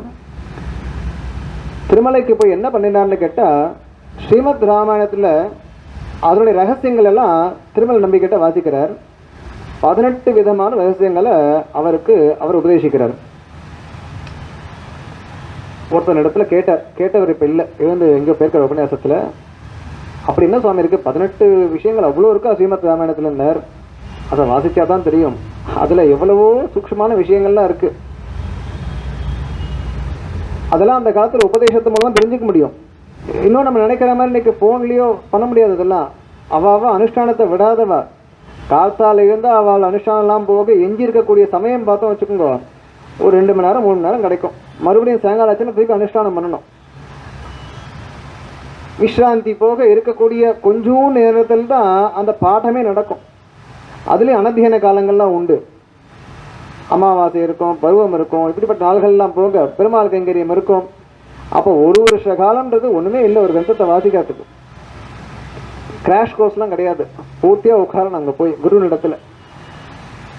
அப்படி 1 வருஷ காலம் இருந்து தன்னுடைய மாமாவிடத்தில் அந்த ஸ்ரீமத் ராமாயணத்தோட ரகசியங்களில் அதிகரிக்கிறார். 18 விதமான ரகசியங்களை அவர் சாதிச்சாராம். அதை தான் அமுதனா சாதிக்கிறார். படிகொண்ட கீர்த்தி ராமாயணம் என்னும் 10 வெள்ளம். படிகொண்ட கீர்த்தின்னு சொன்னால் ராமாயணத்தினுடைய ஒரு கீர்த்திக்கு பூமியே அளவு இல்லைன்னு, அதாவது பூமியும் அந்த அளவுக்குள்ளே சேர்த்ததுன்னு சொன்னால் அளவே எல்லையில்லாத ஒரு கீர்த்தியை உடைய ராமாயணம். அது என்னன்னு கேட்டால் பக்தி வெள்ளம். அந்த பக்தி வெள்ளத்தை குடிகொண்ட கோயில்னு சாதிச்சார். யாருன்னா பாஷ்யக்காரர். அவ்வளோ பெரிய வெள்ளத்தை அணை போட்டு அடைக்கின்ற மாதிரி அவருடைய அப்படிப்பட்ட ஒரு ஹிருதயத்தை உடையவர் பாஷ்யக்காரர். அவருடைய குணம் கூறும் அன்பர். இப்படி பாஷ்யக்காரருடைய கீர்த்தியை மொழியக்கூடிய கூறத்தாழ்வான் அவருடைய சிஷ்யர்கள்லாம் இருக்காலும் கடிகொண்ட மாமலர்த்தால் கலந்துள்ளம் கனியும் நல்லோர். அவனிடத்தில் அவன் தாளை பற்றின நல்லோர்கள் இருக்காளே, அவள் என்ன பண்ணான்னு கேட்டா, அடிகண்டு கண்டு என்னையும் பார்த்து, ரொம்ப அற்புதமான பாசங்களாக இருக்குது. என்னையும் பார்த்து என் இயல்பையும் பார்த்து அதில் அருள் செய்வது நலம் அப்படிங்கிற இல்லையா? அது மாதிரி என்னையும் ஆள் அவருக்கு ஆக்கினரே, அவரிடத்துல என்னையும் ஒரு சிஷ்யனாக ஆக்கினாலே அதை நினைச்சு நான் ரொம்ப மகிழ்ச்சி அடைகிறேன் அப்படின்னு சாதிக்கிறார். சுவாமி தேசிகனுடைய பாசுரமும் இருக்கு. ஆளும் என்று அடைக்கலம் சாதிக்கிறார். ஆளும் அப்படின்னா அதான் தாசன்ற வார்த்தைக்கு என்ன அர்த்தம்னா, அகம் தாசன், அடியேன் தாசன் சொன்னா ஆளலாம்னு அர்த்தம். என்ன வேணா பண்ணலான்னு அர்த்தம். அதுக்கு ஜாக்கிரதையா பயன்படுத்தணும். அடியேன் தாசன் சொல்றோம். தாசன் என்ன அர்த்தம்னா தாசத்துக்கு அதான் அர்த்தம். என்ன பண்ணணுமோ பண்ணலாம், பின்னாடி பார்க்க போறோம், விற்கலாம் வாங்கலாம், அப்படிப்பட்ட ஒரு பாவம் அது. அதான் ஆளும் என்று அடைக்கலம். ஐ சப்ஜெக்ட் மைசெல்ஃப் அன்டு யூன்னு சொல்ற மாதிரி அர்த்தமா இருக்கு. அந்த மாதிரி ஒரு பாவம் அது. பூர்ணாத்மஜோ துவாவபி தன்னியுக்தௌ யதீஷமாஸ்ரித்ய சமஸ்தமர்த்தம் அவாபதுஸ்தத்ர சுதம் கனிஷ்டம் பூர்ணோப்யதாத் தத் பகுமான பாத்திரம். இப்ப 2 பேரும் கிளம்புறா. பிள்ளான்னு பார்த்தோம். திருமலை நம்பியினுடைய குமாரர்கள்.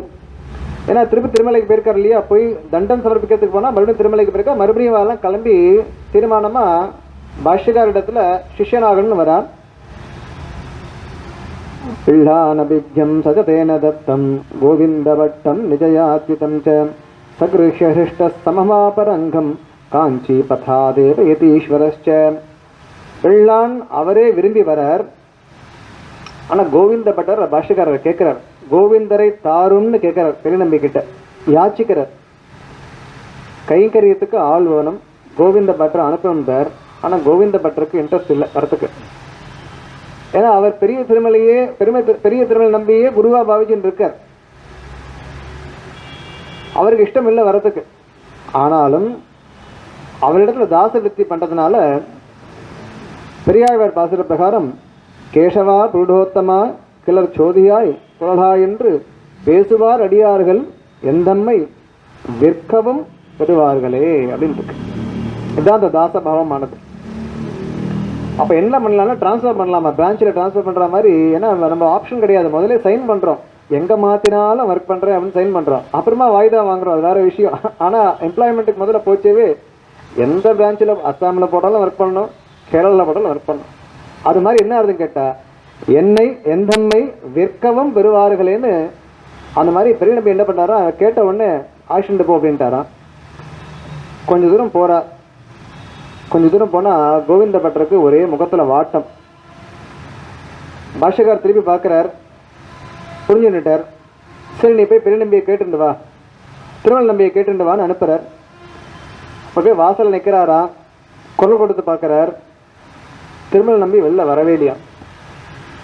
அப்போ ஒரு வச்சனம் சொல்றா. என்ன வச்சனம்னா, நாம் விற்ற பசுவிற்கு புல் இடுவதில்லை. பசுவை வித்தாச்சுன்னா வித்தது தான், அதுக்கு வேற புல் விட்டுருப்பாளா, போயிட்டு வா அப்படின்ட்டாரா. இதுக்கு என்ன சுவாரஸ்யம் கேட்டால், அப்படின்னோட பாட்டி சொல்லி ஞாபகம். அவ சின்ன வயசுல அந்த காலத்தில் மாடு இருக்கும், ஒரு பசுமாட்டை வித்துட்டாலாம். வித்துட்டா அதை வந்து ஓட்டின்னு போயிட்டான் அடுத்த ஊருக்கோ என்னமோ. அடுத்த நாள் கார்த்தால பார்த்தா அது வந்து நிற்கிறதான், இங்கே மேனு கத்தின்னு நிற்கிறதான். மாடுகளுக்கு அந்த அளவுக்கு அறிவு உண்டு, அந்த அட்டாச்மெண்ட் அவைகளுக்கும் உண்டு. ஆனால் வித்தது தானே, திருப்பி நம்ம மாத்திரை வச்சுக்க முடியுமான்னா, அது மாதிரி சொன்னாலும் விற்ற மாட்டுக்கு புல் இடுவதில் நீ போயிட்டு வா அப்படின்ட்டாரு.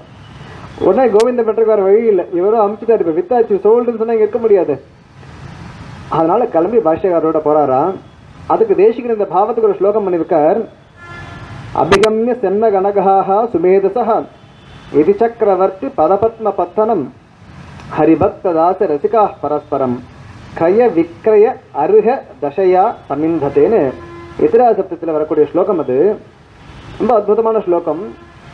ஒரு ராஜ்யத்தை ஒரு புதுசாக ஒரு கேபிட்டல் எஸ்டாப்ளிஷ் பண்ணுறதா இருந்தால் அது ஒரு பத்மம், ஒரு தாமரை மாதிரி அதை கன்ஸ்ட்ரக்ட் பண்ணணுமா. இதெல்லாம் ஆகமத்தில் சொல்லப்பட்ட விஷயங்கள். அப்படி எதிராஜர் ராஜன் இல்லையா, ராஜா, அதான் எதிராஜர். பத பத்ம பத்தனம் சக்கரவர்த்தி, இது சக்கரவர்த்தின்னு போட்டுனார். இது சக்கரவர்த்தி பத பத்ம பத்தனம், பட்டணம் சொல்லுவது பத்தனம். அப்போ திருவடி தாமரையானது ஒரு பட்டணம் மாதிரி இருக்கான். அதை அபிகம்ய சம்யக்கு அனகாக குற்றமற்றவர்கள் அதை நன்றாக அடைந்து சுமேதசகன்னு சொன்னால் நல்ல ஞானத்தை உடையவர்கள் என்ன பண்ணணும்னு கேட்டால் ஹரிபக்த தாஸ்ய ரசிக்காக, அவளுக்கு ஒரு ராசிக்கம் இருக்கு. என்னன்னா அந்த தாஸ்ய பாவத்திலேயே ராசிக்கம். எந்த கைங்கரியம் கொடுத்தாலும் அதை எடுத்துக்கிறது. இந்த கைங்கரியம் தான் பண்ணுவேன், இதை பண்ண மாட்டேன்றது கிடையாது. அப்படிப்பட்டவர்கள் என்ன பண்ணாங்க கேட்டால் பரஸ்பரம் கய விக்ரய அருக தசா. விக்ரயம் பண்ணுறது நம்ம தமிழில் சொல்கிறோம். விக்ரய பத்திரம்னா விக்ரயம்னா விற்கிறதுன்னு அர்த்தம். கிரய விக்ரய வாங்கல் கொடுத்தல், அதுக்கு அருகதையாக தங்களை வச்சுக்கிறாதான். யார் எங்கே போச்சாலும் போகிறது. அதான் முதலே பார்த்த முதலியாண்டான் அந்த சீதன வெள்ளாட்டியாக போகிறாங்க. போகணும், அவள் தான், மறுபேச்சு கிடையாது. அந்த மாதிரி சமிந்தத்தேனா அடைகிறார்கள் அழகாக சாதிச்சார்.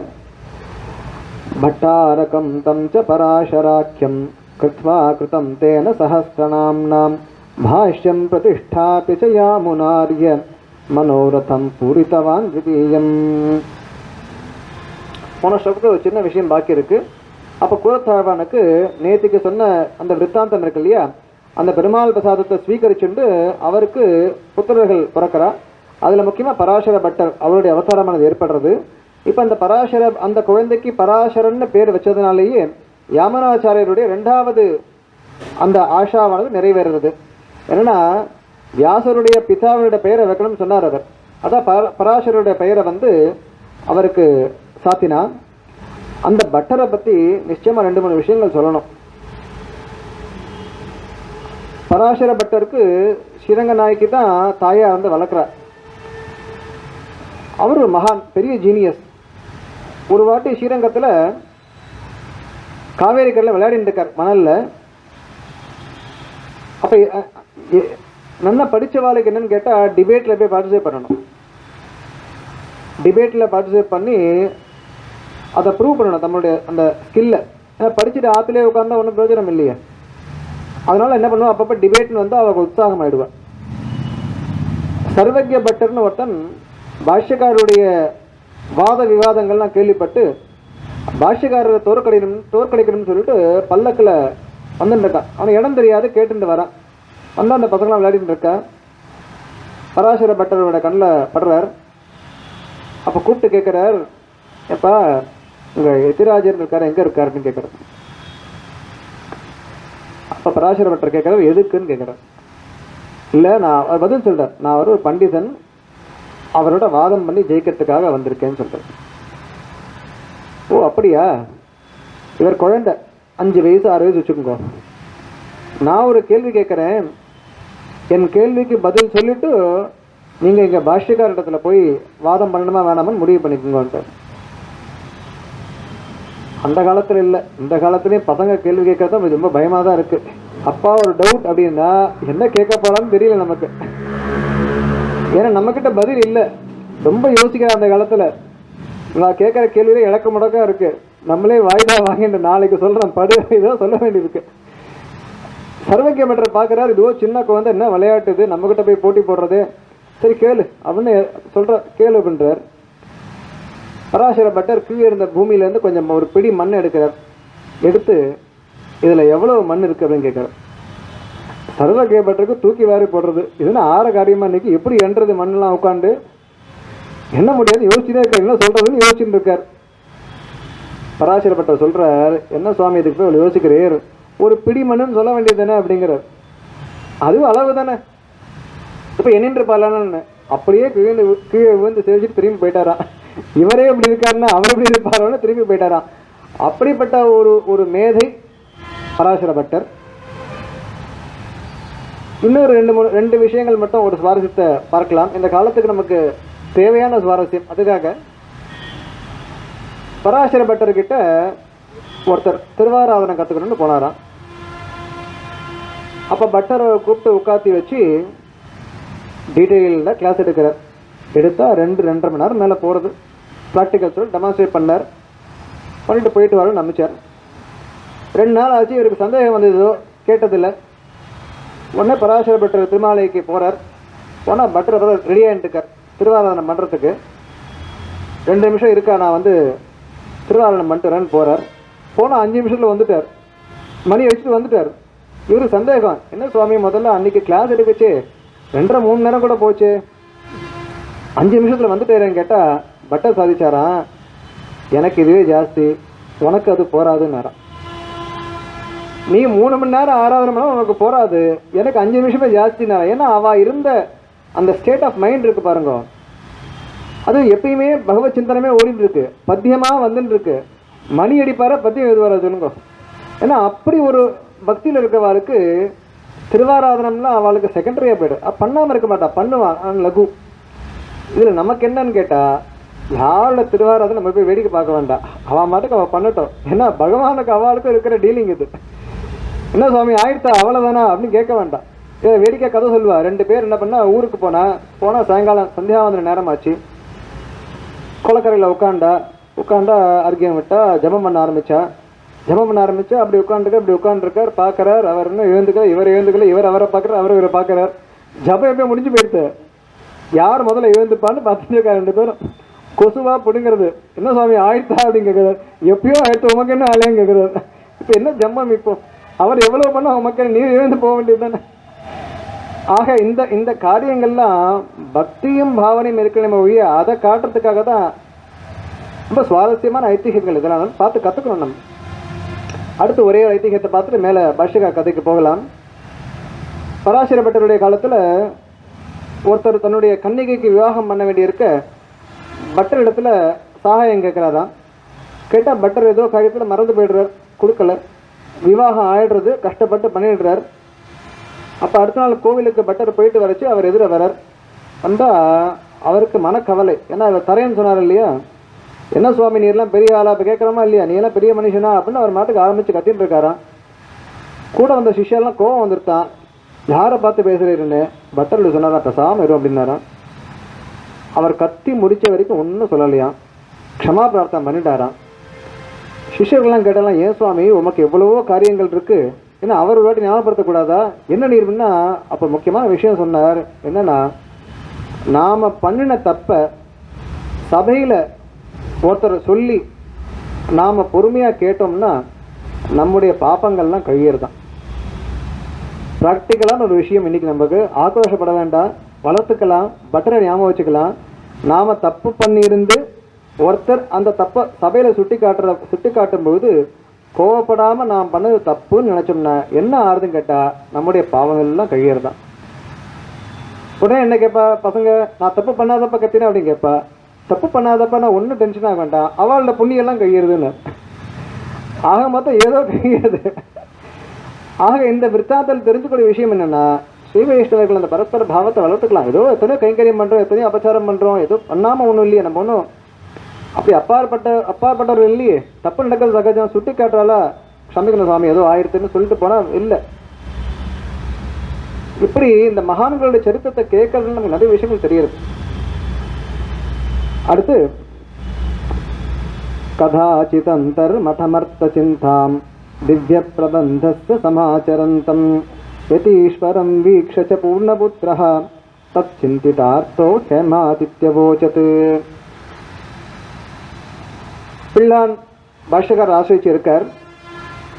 அப்போ ஒரு நாள் பாஷ்யக்காரர் என்ன பண்றாருன்னா தன்னுடைய திருமாளிகையில ஒரு பாசுரத்துக்கு அதை சிந்தனம் பண்ணிட்டு அபிநயம் பண்ணிருக்காராம். ஏன்னா பிரபந்தத்தை நம்ம அனுபவிக்கணும். வெறும் சொல்லிட்டு இருக்கோம் அன்னைக்கு கோஷ்டியில் இருந்தாலும் அனுபவம். ஆனால் அனுபவம் மிஞ்சா கோஷ்டியில் சேவிக்க முடியாது. ஆனால் கோஷ்டியில் சேவிச்சுட்டு அப்புறம் ஆற்றுக்கு போய் அனுபவிக்கணும். ஏன்னா அப்போ கோஷ்டி ஓடாது. அந்த மாதிரி இவர் அனுபவிக்கிறத பார்த்துட்டு பிள்ளான் இந்த பாசுரமா அப்படின்னு கேட்டாராம். இந்த பாசுரம் அனுசந்தானம் மாறுதோ அப்படின்னு கேட்டாராம். அது என்ன பாசுரம்னா, திருமாலிலும் சோலைமலை என்னேன் என்ன, திருமால் நெஞ்சினரை புகுந்தான்னு 10ஆம் பத்தில் வரக்கூடிய பாசுரம். அவர் அபிநயம் பண்ணதை பார்த்துட்டு இவர் கண்டுபிடிச்சிட்டாராம். உடனே பிள்ளான்னு ஆச்சரியமா பாஷகார் சாதிச்சாராம், நீர் ஆளவந்தாருடைய நாசமணிகள் வம்சம் ஆக்சுவலாக. ஏன்னா திருமலை நம்பியே அவளுடைய வம்சத்தில் வந்தவர் தான். அதனால தானே அவனுக்கு இதெல்லாம் தெரியுறதுன்னு சுவாபாவிகமாக தெரியுது. அப்போ அந்த வம்சத்துக்கு உண்டான ஒரு ஸ்ரேயஸ் நிச்சயமாக இருக்குது. அதனால தான் இன்றைக்கி நம்ம என்ன பண்ணுறோன்னு கேட்டால், சபைகளில் ஒரு வம்சத்தில் ஒருத்தர் வந்திருக்காருன்னா அவளை கூட ஒரு மரியாதை பண்ணுறது. ஏன்னா நமக்கு தெரியாது, அது அந்த ஜீன்லேயே பிளட்லேயே அவளுக்கு வரும். இவர் வாசிக்கிறாரோ வாசிக்கல 2ஆம் பட்சம். அதுக்காக தான் அவளை கூட்டு முதல்ல அந்த இந்த இதில் வந்திருக்கார், இந்த பரம்பரையில் வந்திருக்காருன்னு மரியாதை பண்ணுறது. அப்போ சொன்னாரா, இதுதானே தேவல் நினச்சிட்டு இருக்கிறதுன்னு சாதிச்சாராம். ததீரிதார்த்தம் நஜ சிந்திதம் தம் சுத்வா யதீஷோ யதி விஸ்மிதஸ்தன் நாதான்மயா வேத ததேதி மத்வா மஜ்ஞானபுத்திர இதி அபிஷஸ்வஜேதம். அபிஷஸ்வஜேனா கட்டிக்கிறது. அப்படியே ஆலிங்கனம் பண்ணிட்டாரா, என்னுடைய ஞான புத்திரனேன்னு அப்போ கேட்கிறார். அப்போ திருக்குறளை பேர் வைக்க போறாருன்னு பேர் வைக்கலாதுன்னு நான் சொல்லிட்டேன். அடியன் பிள்ளான கட்டி அணைச்சுட்டு என்னுடைய ஞான புத்திரனேன்னு பாஷ்யக்காரர் அங்கே ஒரு இடத்துல ஒரு அபிமானத்தை காட்டுறார். நாத அன்வயாத்து. அன்வயம்னா எங்கே அன்வயம் கேட்பா. பெரியவாலாம் கேட்கச்சு அன்வயம் எங்கே அப்படின்னு கேட்பா. அன்வயம் எங்கன்னு கேட்டால் எங்கே ஆசிரிச்சிருக்குன்னு கேட்பா. எந்த பரம்பரை அல்லது எங்கே அன்வயம் கேட்பா. அப்போ நாத்த அன்வய, நீ இந்த நாத்தனுடைய குலத்தில் வந்ததால் தான் நமக்கு தெரிஞ்சிருக்கு அப்படின்னு சொல்லி அவ்வளோ ஆச்சரியப்பட்டு, இவர் தான் திருவாய்மொழி பிரபந்தத்துக்கு வியாக்கியானம் பண்ணக்கூடிய ஒரு கரெக்டான பர்சன் அப்படின்னு சொல்ல போகிறார். ராமானுஜாரியஸ்ய யதீஸ்வரஸ்ய ஞானாத்மஜஸ்தஸ்ய ச பாதுகேதி ख्यातशठारेश्चरम प्रबंधम व्याख्यातवान् तम कुरुकेशवर्यः. குருகேசவரியன்ற சம்ஸ்கிருத பெயர் அது. அதான் திருக்குறுகை பிரான் பிள்ளான் பெயர். அவருக்கு அந்த பெயரை சூட்டிட்டார். ஸோ 3வது ஆளவந்தருடைய இதுவும் பூர்த்தியாகிறது. முதல்ல ஸ்ரீபாஷ்யம் பண்ணினார், பராசர பட்டருக்கு பெயர் வச்சார், திருக்குறுகை பிரான் பிள்ளான். இவரை கொண்டு என்ன பண்ணான்னு கேட்டால், கியாத்தக ஷட்டாரேஹே சரம பிரபந்தம், கடைசி பிரபந்தமான திருவாய்மொழிக்கு வியாக்கியானத்தை அவரை கொண்டு எழுத சொல்கிறார். அந்த வியாக்கியானத்துக்கு தான் ஈடுன்னு சொல்கிறோம். 6000 படின்னு பேர். 6000 படின்னு சொன்னால் 6000 கிரந்தங்கள். கிரந்தம்னு சொன்னால் புக்கு இல்லை, அது ஒரு அளவு. இத்தனை எழுத்து இத்தனை சிலபெல்லாம் இருக்கணும்னு கணக்கு இருக்கிறதுக்கு அப்படிப்பட்ட ஒரு விசேஷம். அதில் 6000 கிரந்தம் இருக்குது. ஒரு கிரந்தத்துக்கு 32 அக்ஷரம் கணக்கெல்லாம் இருக்குது. அதனால் அதுக்கு 6000 படினே அதுக்கு ஒரு பெயர். இதீஸ்வராப்யாத் யஜ்ஞமூர்த்தேர் ஜிதோ பவேத் தஜ்ஜயதோ மதஸ்தஹ இதி பிரதிஜ்ஞாய ச ரங்கபுரியாம் பிராவர்த்ததாஷ்டாதசராத்திரவாதஹ. பாஷ்யக்காரோட புகழ் எல்லா இடத்துக்கும் பரவின்றிருக்கு. அவரும் அத்வைத்தம் தனக்கு முன்னாடி இருந்த பிரசித்தமான சம்பிரதாயத்தில் அதில் உடைக்க முடியாத கோட்டை மாதிரி இருந்ததை உடைச்சி காண்பிச்சிட்டார். அதனாலேயே நிறைய அத்வைதிகளுக்கு இவரை வாதத்தில் இழுத்து ஜெயிக்கணுன்ற ஒரு துவரை இருந்தது. அப்போ யஜ்ஞமூர்த்தின்ற ஒரு அத்வைதி வரார், வாதம் பண்ணுற பாஷ்யக்காரோட. என்ன அக்ரிமெண்ட்னு கேட்டால், யார் தோற்கிறாலோ ஜெயிக்கிறவாளுக்கு சிஷ்யாலாயிடணும். பாஷ்யக்காரர் தோர்த்தா அத்வைதத்தை தழுவணும், யஜ்ஞமூர்த்தி தோர்த்தா விசிட்டாவேதி ஆவார். சேலஞ்சு ரொம்ப பயங்கரமான சேலஞ்சு. யஜ்ஞமூர்த்தி அதாவது ஒரு சம்பிரதாயம் அன்றைக்கி சொன்ன மாதிரி ஒரு சம்பிரதாயத்தில் லேஸ்பட்ட விஷயம் இல்லை. அந்தந்த ஆச்சாரியர்களும் அவள் எல்லாமே ஜீனியஸ் தான். அவா மத்திக்கு என்ன பட்டதோ அதை ரொம்ப ஸ்ட்ராங்காக அவள் சொல்லிட்டு போயிருக்கா. நம்ம கொண்டு இது தப்பு ரைட்டுன்னு சொல்ல முடியாது. 2 பேர் சண்டை போட்டுட்டு இருந்தா இவர் பெரியவரா அவர் பெரியவரான்னு. அப்போ ஒருத்தர் வந்தார், உங்கள் 2 பேரை காட்டிலும் அவள் 2 பேர் பெரியவா, போயிட்டு வாங்க அப்படின்னார். அது மாதிரி அவளை எங்கேயோ இருக்கா அவள் லெவல். அது பாஷ்யக்கார தப்பு சொல்லலாம், தேசிக தப்பு சொல்லலாம். நம்ம போய் இது ரைட்டு ராங்கன்னு சொல்கிறதுக்கு இல்லை. ஆனாலும் நம்ம சம்பிரதாயம் என்னன்னு நம்ம தெரிஞ்சுக்கணும். அப்போ தெரிஞ்சுக்கிறதுக்கு உண்டான டிஃப்ரென்சஸ் நம்ம அறிஞ்சிக்க முயற்சி பண்ணலாம். இல்லை ஒவ்வொன்றிலையும் அவ்வளோ ஆர்குமெண்ட் இருக்குது. நியாயம் தர்க்கம் தெரியாமல் ஸ்ரீபாஷ்யத்துக்குள்ள போக முடியாது. வெறும உபன்யாசம் கேட்கலாம், தர்க்க ஞானம்லாம் ஸ்ரீபாஷ்யம் வாசிக்க முடியாது. அதனால தான் அந்த காலத்தில் முதல்ல சாமானிய சாஸ்திரம்னு முதல்ல தர்க்கம் வியாக்கரணம்லாம் சொல்லி வச்சுருவாங்க. அப்புறம் தான் ஸ்ரீபாஷ்யத்துக்குள்ளேயே போக முடியும், பிரவேசமாக முடியும். அப்படி இந்த யஜ்ஞமூர்த்தி ஆர்குமெண்ட்னா டெரிபிள் ஆர்குமெண்ட். 17 நாள் ஆயிடுத்து. பாஷ்யக்காரருக்கு என்னன்னு புரியலை. என்ன ஒரு விளையாட்டு இது, என்னை கொண்டு இப்படி என்ன ஒரு சம்பிரதாயத்துக்கு ஒரு துரந்தரனை ஆக்கி என் மூலமாக இந்த சம்பிரதாயமானது மாறணுமா அப்படின்னு ஒரு துக்கம் வந்துடுது. அப்போ 17வது நாள் பட்டினி இருந்து வரதனுக்கு விசேஷ ஆராதனை பண்ணி க்ஷயத்துக்கு எழுறார். அப்போ வரதனே கனவுல வந்து, என்ன சுவாமி ஆளவந்தாள கருத்தத்தை மறந்துட்டேரா, சித்தித்திரயம் இருக்கே அப்படின்னு ஞாபகப்படுத்த ஒரு தடவை இந்த ஸ்ரீகோஷத்தை வாசிச்சுட்டு அந்த ஆர்குமெண்ட்டை கொண்டு அந்த யஜ்ஞமூர்த்தியை ஜெயிச்சுட்டு திருப்பியும் மதத்தை ஸ்தாபனம் பண்ணிட்டு அந்த யஜ்ஞமூர்த்தியும் தோத்தது தான். அவரும் ஸ்ரீ வைஷ்ணவத்துக்கு ஸ்ரீ விசிஷ்டாத்வைதியாக மாறுறார். அவருக்கு ஒரு பெயரை கொடுக்குறார். என்னென்னா வரதனுடைய பெயர்லேயும் அவருக்கு ஒரு பெயரை கொடுத்து அவரை கொண்டு சில காரியங்கள்லாம் பண்ணுறார். ஸ்வப்னே யதீஷோ வரதேக்ஷிக சன்னு மாயா மத ஸ்தாபக யஜ்ஞமூர்த்திம் வாதே ஜெயத்தம் வரதாக்கியாஸ்வம் நாமாப்யதாத் சோபி முமோத சிஷ்யா. சொன்ன விஷயத்தை ஸ்லோகத்தை சொல்லிருக்கார். ஸ்வப்னே கனவில் வரதனே ஏழி இந்த மாதிரி நீ வந்து சித்தித்திரயத்தை வாசித்து பண்ண வேண்டியதுன்னு சொல்லி அந்த யஜ்ஞமூர்த்தியை ஜெயிச்சுட்டு அந்த வரதன்ற பெயரே அவருக்கு கொடுத்து, அவருக்கு அருளாள பெருமாள்னு ஒரு பெயர் உண்டு அந்த யஜ்ஞமூர்த்திக்கு. அவரையும் தன்னுடைய இதில் ஆட்கொண்டார்னா அன்றைக்கி சொன்ன மாதிரியே அத்வைத சம்பிரதாயத்தில் இல்லை ஏகதண்டி சன்னியாசிகள், அவளுக்கு யஜ்ஞோபவீதம் கிடையாது. ஆனால் விசிஷ்டாத்வைத மதத்தில் திருதண்டி யஜ்ஞோபவீதம் உண்டு. ஆனால் அதுக்கெல்லாம் நிறைய சாஸ்திரத்தில் தர்ம சூத்திரங்கள்லாம் நிறைய அதுக்கெல்லாம் எக்ஸப்ஷன்ஸ் உண்டு. ஏதோ ஒன்று மாறிட்டா திருப்பி மாற்றிக்கிறதுக்கெலாம் உண்டு.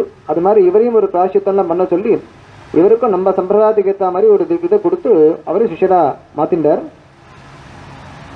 ततो यतीशः सदिशो विजेतुं शिष्यैरनेकैः अनेकैः सह तत्र तत्र गत्वा विजित्यात् अन्यमतं समस्तं सरस्वती पीठमता सुसाद. இன்னும் 2 ஸ்லோகத்தை பார்த்து முடிச்சிடலாம். அப்புறம் நாளைக்கு கண்டினியூ பண்ணலாம். என்ன பண்ணுறார், பல திசைகளில் போய் வாதிகள்லாம் வென்று பிற மதத்தெல்லாம் வென்று பார்த்தான் அறு சமயங்கள் பதை பண்ணுற ரீதியில் எல்லாரையும் போய் ஜெயிச்சு அங்கங்கே போய் தன்னுடைய சரஸ்வதி பீட்டத்துக்கு போய் சேர்ந்துட்டார். சரஸ்வதி பீட்டமானது காஷ்மீரத்தில், இன்னைக்கு பாகிஸ்தான் ஆக்குபைட் காஷ்மீரில் இருக்கோ என்னமோ அங்கே இருக்குது, இருந்திருக்கு. அந்த இடத்துக்கு போனார். எதுக்கு போனார்னு கேட்டால் தம்முடைய ஸ்ரீபாஷ்யத்துக்கு ஒரு அங்கீகாரம் கிடைக்கணும். அந்த கோஷத்தை எடுத்து அங்கே போகிறார். போனால் தத்பாஷ்யமாதாய நிதாய மூர்த்மீம் ஸ்ரீபாஷ்யமே தத் வரபாஷ்ய கிருத்கம் இதீவ தஸ்மை பிரதசௌச்ச தேவீம் பாஷ்யம் அயக்ரீவம் அபி ஸ்வதேவம். எல்லா அந்த காலத்தில் எல்லாம் உண்டு. திருவாய்மொழிக்கு எல்லாம் என்ன பண்ணும் கேட்டால் அந்த சதஸில் போய் சபையில் போய் அந்த கிரந்தத்தை ஸ்தாபிச்சா அதுக்கு அங்கீகாரம் கிடைக்கணும். கிடைச்சாதான் அது ஏற்றுக்கொள்ளப்படும் அந்த காலத்தில். அதான் கம்பராமாயணம் பண்ணப்போ கூட அந்த ஸ்ரீரங்கத்தில் மண்டபத்தில் போய் வச்சப்ப லக்ஷ்மி நரசிம்மங்கிட்டேருந்து ஒரு கர்ஜனை வந்து அதுக்கு அங்கீகாரம் கிடைச்சது. அது மாதிரி இந்த சரஸ்வதியினுடைய விக்கிரகத்தில் போய் அவளுடைய திருவடியிலையோ அல்லது மடியிலையோ அந்த ஸ்ரீபாஷ்யத்தை கோஷத்தை வச்சப்போ பார்த்தா அது அவளுடைய சிரசுக்கு போயிருந்தது. அவளும் என்ன பண்ணான்னு கேட்டால் பாஷ்யக்காரன்ற பேரை ராமானுஜருக்கு சூட்டுறா. பாஷ்யக்காரன்றது ஒரு காரண பெயர். எந்த பாஷ்யத்தை யாரை பண்ணாலும் அவள் பேர் பாஷ்யக்காரன்ற பெயர். பதஞ்சலிக்கு பாஷ்யக்காரன் பெயர் வியாக்கரண சாஸ்திரத்தில். ஆனால் இங்கே நமக்கு ஸ்ரீபாஷ்யக்காரன் சொன்னாலே அது நம்முடைய ராமானுஜரை குறிக்கிறது. அந்த பட்டத்தையும் கொடுத்து அவருடைய கிரந்தத்துக்கு ஒரு அங்கீகாரம் பண்ணி தான் ஆராதித்த ஹயக்ரீவ மூர்த்தியை பாஷ்யக்காரருக்கு கொடுக்குறார். கிருண்ணன் ஹயக்ரீவம் அபி பிரணம்ய குலாகதம் தம் வரதம் ச நித்யம் ஆராதயன் அந்யமதானி ஜித்வா ஸ்ரீ வெங்கடாத்ரிம் புனராசுசாத. வழியில் வரைச்சே வரதன் தான் இவருடைய ஆராதனை தேவதை. அந்த வரதனையும் ஹைகிரீவனையும் ஆராதிச்சுட்டு வழியில் வரைச்ச என்னென்ன மதங்கள்லாம் உண்டோ, அந்நிய மதங்கள்லாம் உண்டோ, அதாவது ஒரு நம்ம எல்லாருக்கும் ஒன்று பண்ணணும். என்னென்னா, பாரத தேசத்தில் எங்கெங்கெல்லாம் வைஷ்ணவமானது பரவிட்டு நம்ம தெரிஞ்சுக்கணும். தட்சிண தேசத்தில் இருக்கிறவாளுக்கு என்னமோ நாம தான் ஸ்ரீ வைஷ்ணவான்ற எண்ணம் இருக்குது. அதாவது தமிழ்நாட்டுக்குள்ளே சொல்கிறேன், அதுதான் அடியன் பேச முடியும்னா அதான் அடியன் அங்கே இருக்கேன். மேலே வந்தால் தான் தெரியுது கர்நாடகத்தில் எவ்வளோ ஸ்ரீ வைஷ்ணவா இருக்கான்னு, ஆந்திராவில் எவ்வளோ ஸ்ரீ வைஷ்ணவா இருக்கான்னு, அதற்கு மேலே போனால் உத்தரப்பிரதேசில் எவ்வளோ ஸ்ரீ வைஷ்ணவா இருக்கா, நேபாளில் எவ்வளோ ஸ்ரீ வைஷ்ணவா இருக்கா. ஒரு தடவை பரகால மட்டத்துக்கு அடியன் போயிருந்தப்ப பக்கத்தில் அங்கே ஜம்முன்னு 12 கிலோமீட்டர் ஸ்ரீ வைஷ்ணவர் இருந்தார். ஆனால் 2 பேரும் பேசிக்கவே முடியல. ஏன்னா அவர் கன்னடம் பேசுகிறேன், நான் தமிழ் பேசுகிறேன். ஆனாலும் அவள் பிரபந்தத்தை கன்னடத்தை பார்த்து சேவிச்சுட்டு இருக்கா. இதே கிரமம் தான், கிரமம் ஒன்றும் மாறலை, இதே சாதுமரை பண்ணுறா. ஆனால் அவள் கன்னடத்தில் வாசிச்சிருக்காள் ஒழி, அவளுக்கு தமிழ் சுத்தமாக தெரியல. ஏன்னா அங்கேயே பரகாலமாக இருக்கக்கூடிய ஸ்ரீ வைஷ்ணவா. நாம நினச்சிட்டு இருக்கோம் நம்ம ஊர் தான் பெருசு, இங்கே இந்த பெருமாள் தான் பெருசு எல்லாம் நினச்சிட்டு இருக்கோம். ஆனால் ட்ராவல் பண்ண தான் தெரியுது நம்மளை காட்டிலும் எவ்வளோ பக்தி ஸ்ரத்தையோடு எவ்வளோ பேர் இருக்காங்க. இதில் அடியனை மட்டும் நம்மளும் சொல்ல அடியனை மட்டும் வச்சுட்டு பேசுகிறேன். ஏன்னா எல்லா பக்தாலும் எல்லா இடத்துலையும் இருக்கா. கடைசி ஸ்லோகம், பக்தா தல்லக்ஷண சங்க சக்கரஹ ஸ்ரீஸ்ரீனிவாச சிவயேவ நான்யஹ இதீவ சைவே ரச்சிதே விவாதே தத் பிரத்யம் பிராஹயதி ஈஸ்வரோபி. இதுக்கு அர்த்தத்தை நாளைக்கு தான் பார்க்கணும். ஏன்னா திருமலைக்கு வந்துட்டார். திருமலையில் ஒரு சர்ச்சை இப்போ என்னன்னு சொன்னால், அங்கே ஏறி இருக்கக்கூடிய மூர்த்தி விஷ்ணுவா சிவனான்னு. அப்போ இது ரிலீஜியஸ், இது எவ்வளோ சுருக்கமாக பார்க்க முடியும் அவ்வளோ சுருக்கமாக நாளைக்கு பார்க்கலாம். அதை திருப்பி ஸ்தாபனம் பண்ணுறார். அந்த சங்கு சக்கரங்கள்லாம் சூட்டி அந்த மூர்த்தி விஷ்ணுதான்ற ஸ்தாபனம் பண்ணுறார் மறுபடியும். ஏன்னா முதல்ல அப்படி தான் இருந்தது, இடையில மாற்றங்கள் ஏற்பட்டது. அந்த மாற்றத்தை போக்கி முதல்ல எப்படி இருந்தோ அதே மாதிரி ஸ்தாபனம் பண்ணுறார். அதை நாளைய தினம் அனுபவிக்கலாம். நாளைக்கு அநேகமாக அந்த கிரந்தத்தை முடிச்சிடலாம். முடிச்சுட்டு என்ன அவகாசம் இருக்கும் மிச்சம் இருக்கக்கூடிய அவகாசத்தில் நூற்றந்தாதியில், அதாவது ராமாயண நூற்றந்தாதியிலிருந்தும் இத்திஹாச சப்தத்திலிருந்தும் முக்கியமான சாமியங்கள் கொண்ட சில பத்தியங்கள்லாம் இருக்குது. அந்த ரீதியில் அனுபவத்தை நம்ம கண்டினியூ பண்ணலாம். கவிதார்க்கிக சிம்ஹாய கல்யாண குணசாலினே ஸ்ரீமதே வெங்கடேஷாய வேதாந்த குரவே நமஹ.